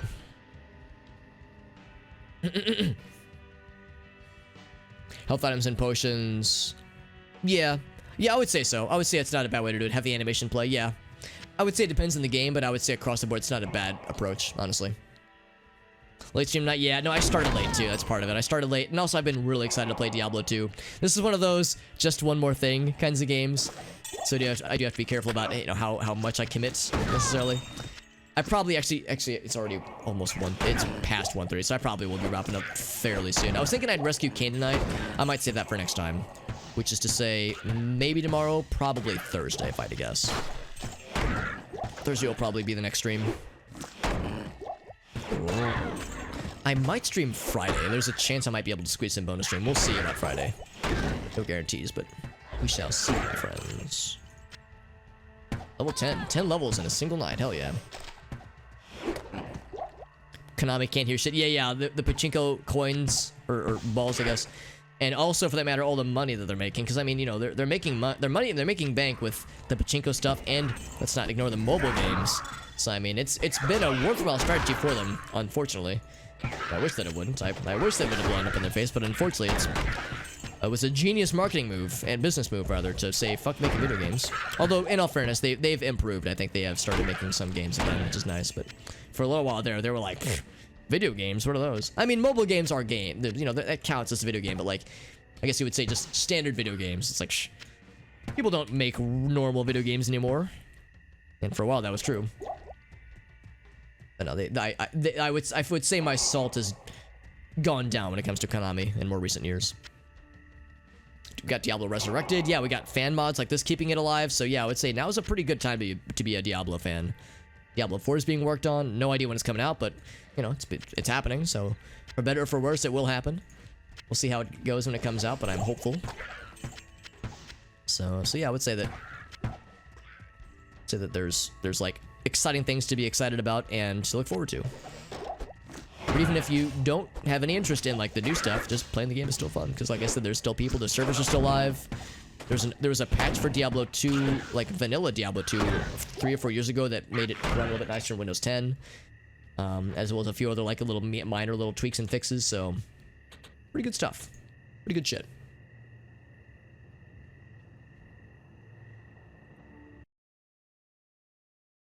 Sorry, oops, sorry. Clicked the wrong thing. I fell behind in chat a little bit. Things in town kind of look like APCs. Kinda, yeah. I know the objects you're talking about. Backtrack from the computer back to Windows XP. Oh, really? Doesn't run Windows 10? Because I'm running this on Windows 10 right now. In fact, I've streamed vanilla Diablo 2 from Windows 10 and had no problems. If you're playing off the game disc, that might be a little bit tricky, but there's you can, I think the base game, you can purchase the base game for Diablo 2 on Blizzard's website, not on Battle.net, I don't think, but on their website. There's like a classic games section of the website where you can just buy and or download StarCraft Classic and Diablo 2, not Diablo 1. I don't think you have to go to good old games for Diablo 1, but for Diablo 2. Yeah, you can just buy it off Blizzard's website, and then I think it's an additional $10 also nets you Lord of Destruction. And that's what I'm using right now. I'm using the digital version, and it works really well. And again, this is obviously a mod that I'm playing on right now, but let's go this way. But when I've streamed this in the past, I've used the digital copy, and again, I'm using Windows 10, it works great.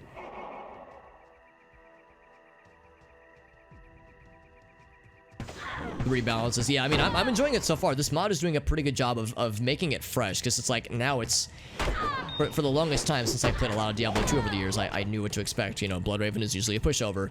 For a Paladin, usually Conviction Vengeance is a pretty sick build. Now it's like Conviction and Vengeance have both been nerfed a bit, and other things have been buffed intensely, so it's like, the meta has completely shifted, and I have no idea what to expect, so now it's like I'm kind of figuring out a build as I go versus having a preconceived notion already. There's some things I'll probably steer clear of, like some auras I probably won't ever use, but many where it's like, ooh, this might work now. This might be a contender, which is exciting. Yeah, rush straight to Kane. Yeah, I could, honestly, but I also like killing bad guys. I like killing bad guys and exploring and getting loots. But you're right, we pretty much know where Kane is. I want to get the waypoint, so I don't think we've gotten the waypoint yet to the Darkwood. Once I get the waypoint, then I'll probably call it for the night. Yeah, because I haven't gotten it yet. We're probably not too far, though. We've explored a decent bit. The Darkwood's not a huge area.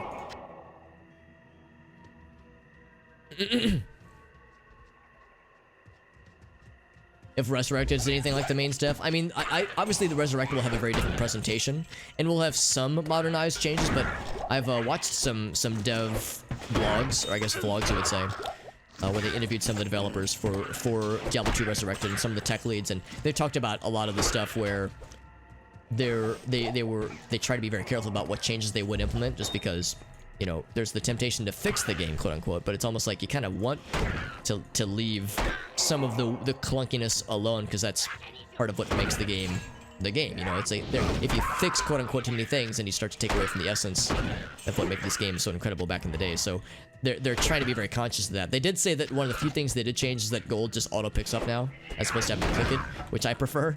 I prefer it being auto picked up and not clickable, or not having to be clicked rather. There's the waypoint, by the way. So I like what I'm hearing. We'll see when it comes out. Warcraft 3 Reforged is still on a lot of people's minds and left a very sour taste in people's mouths, understandably. So, you know, tepid enthusiasm, but I'm hopeful, and I like to think I'm not being irresponsibly hyped. I like to think it's, you know, reasonable hype is fine. So we'll see. We'll see how it goes.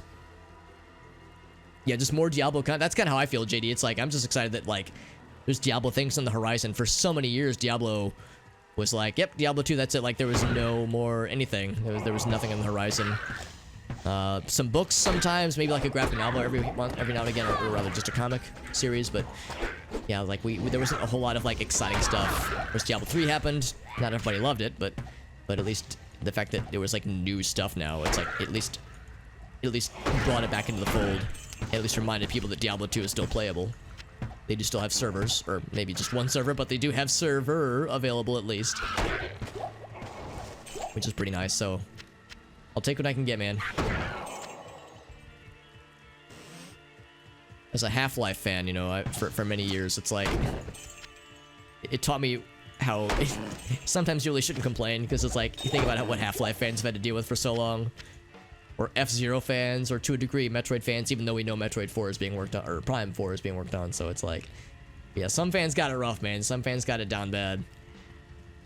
Alright, so we killed a bunch of bad guys, and we found the waypoints. I think we're pretty much home clear without the rest of the lads. Like, there was a lot of things I just kind of glossed over that I didn't pick up that I think I might want to. Also, I see Kyle is venturing.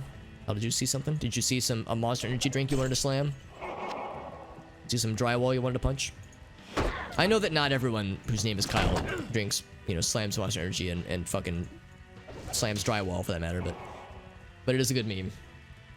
And I have some friends whose names are Kyle that have fully embraced the meme and they love joking about that shit. So it's like, that's where my brain goes.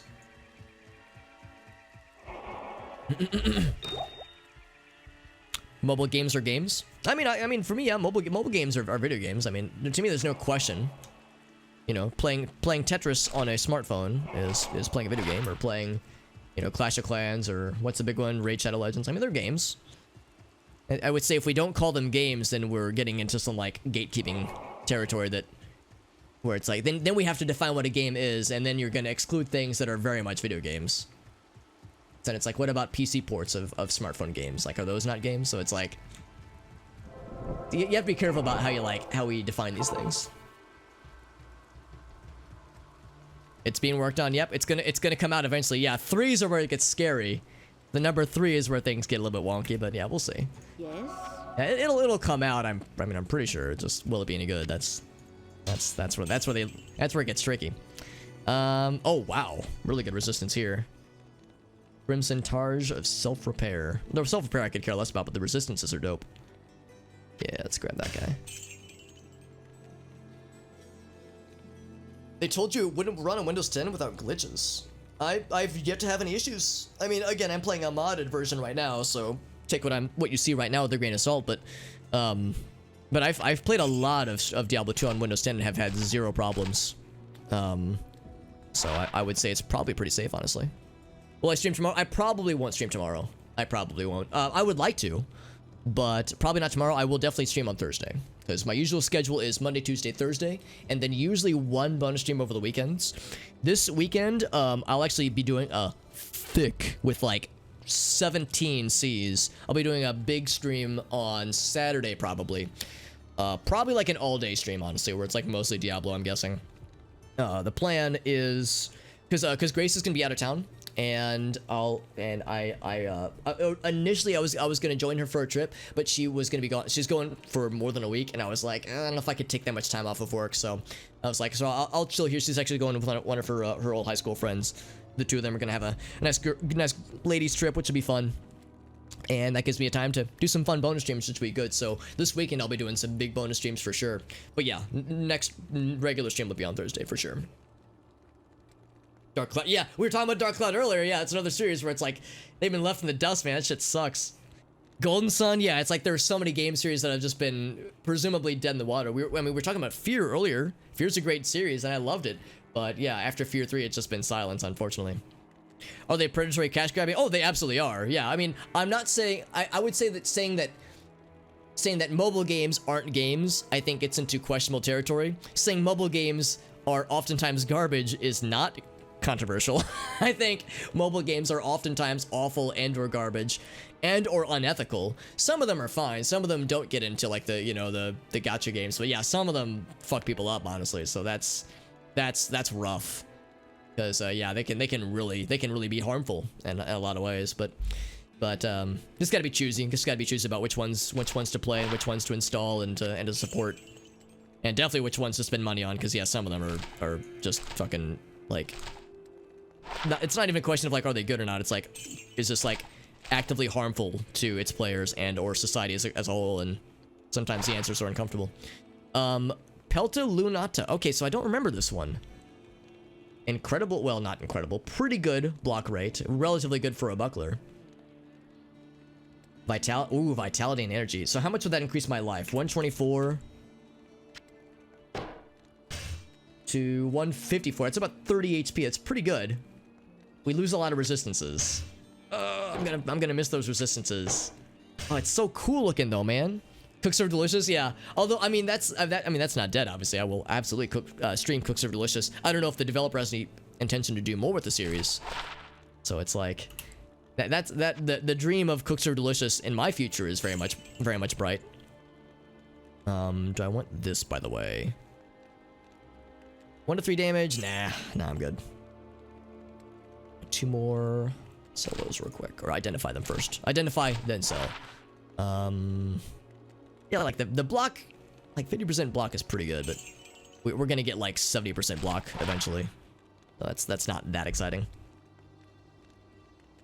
Good resistances. Nah, I'm good.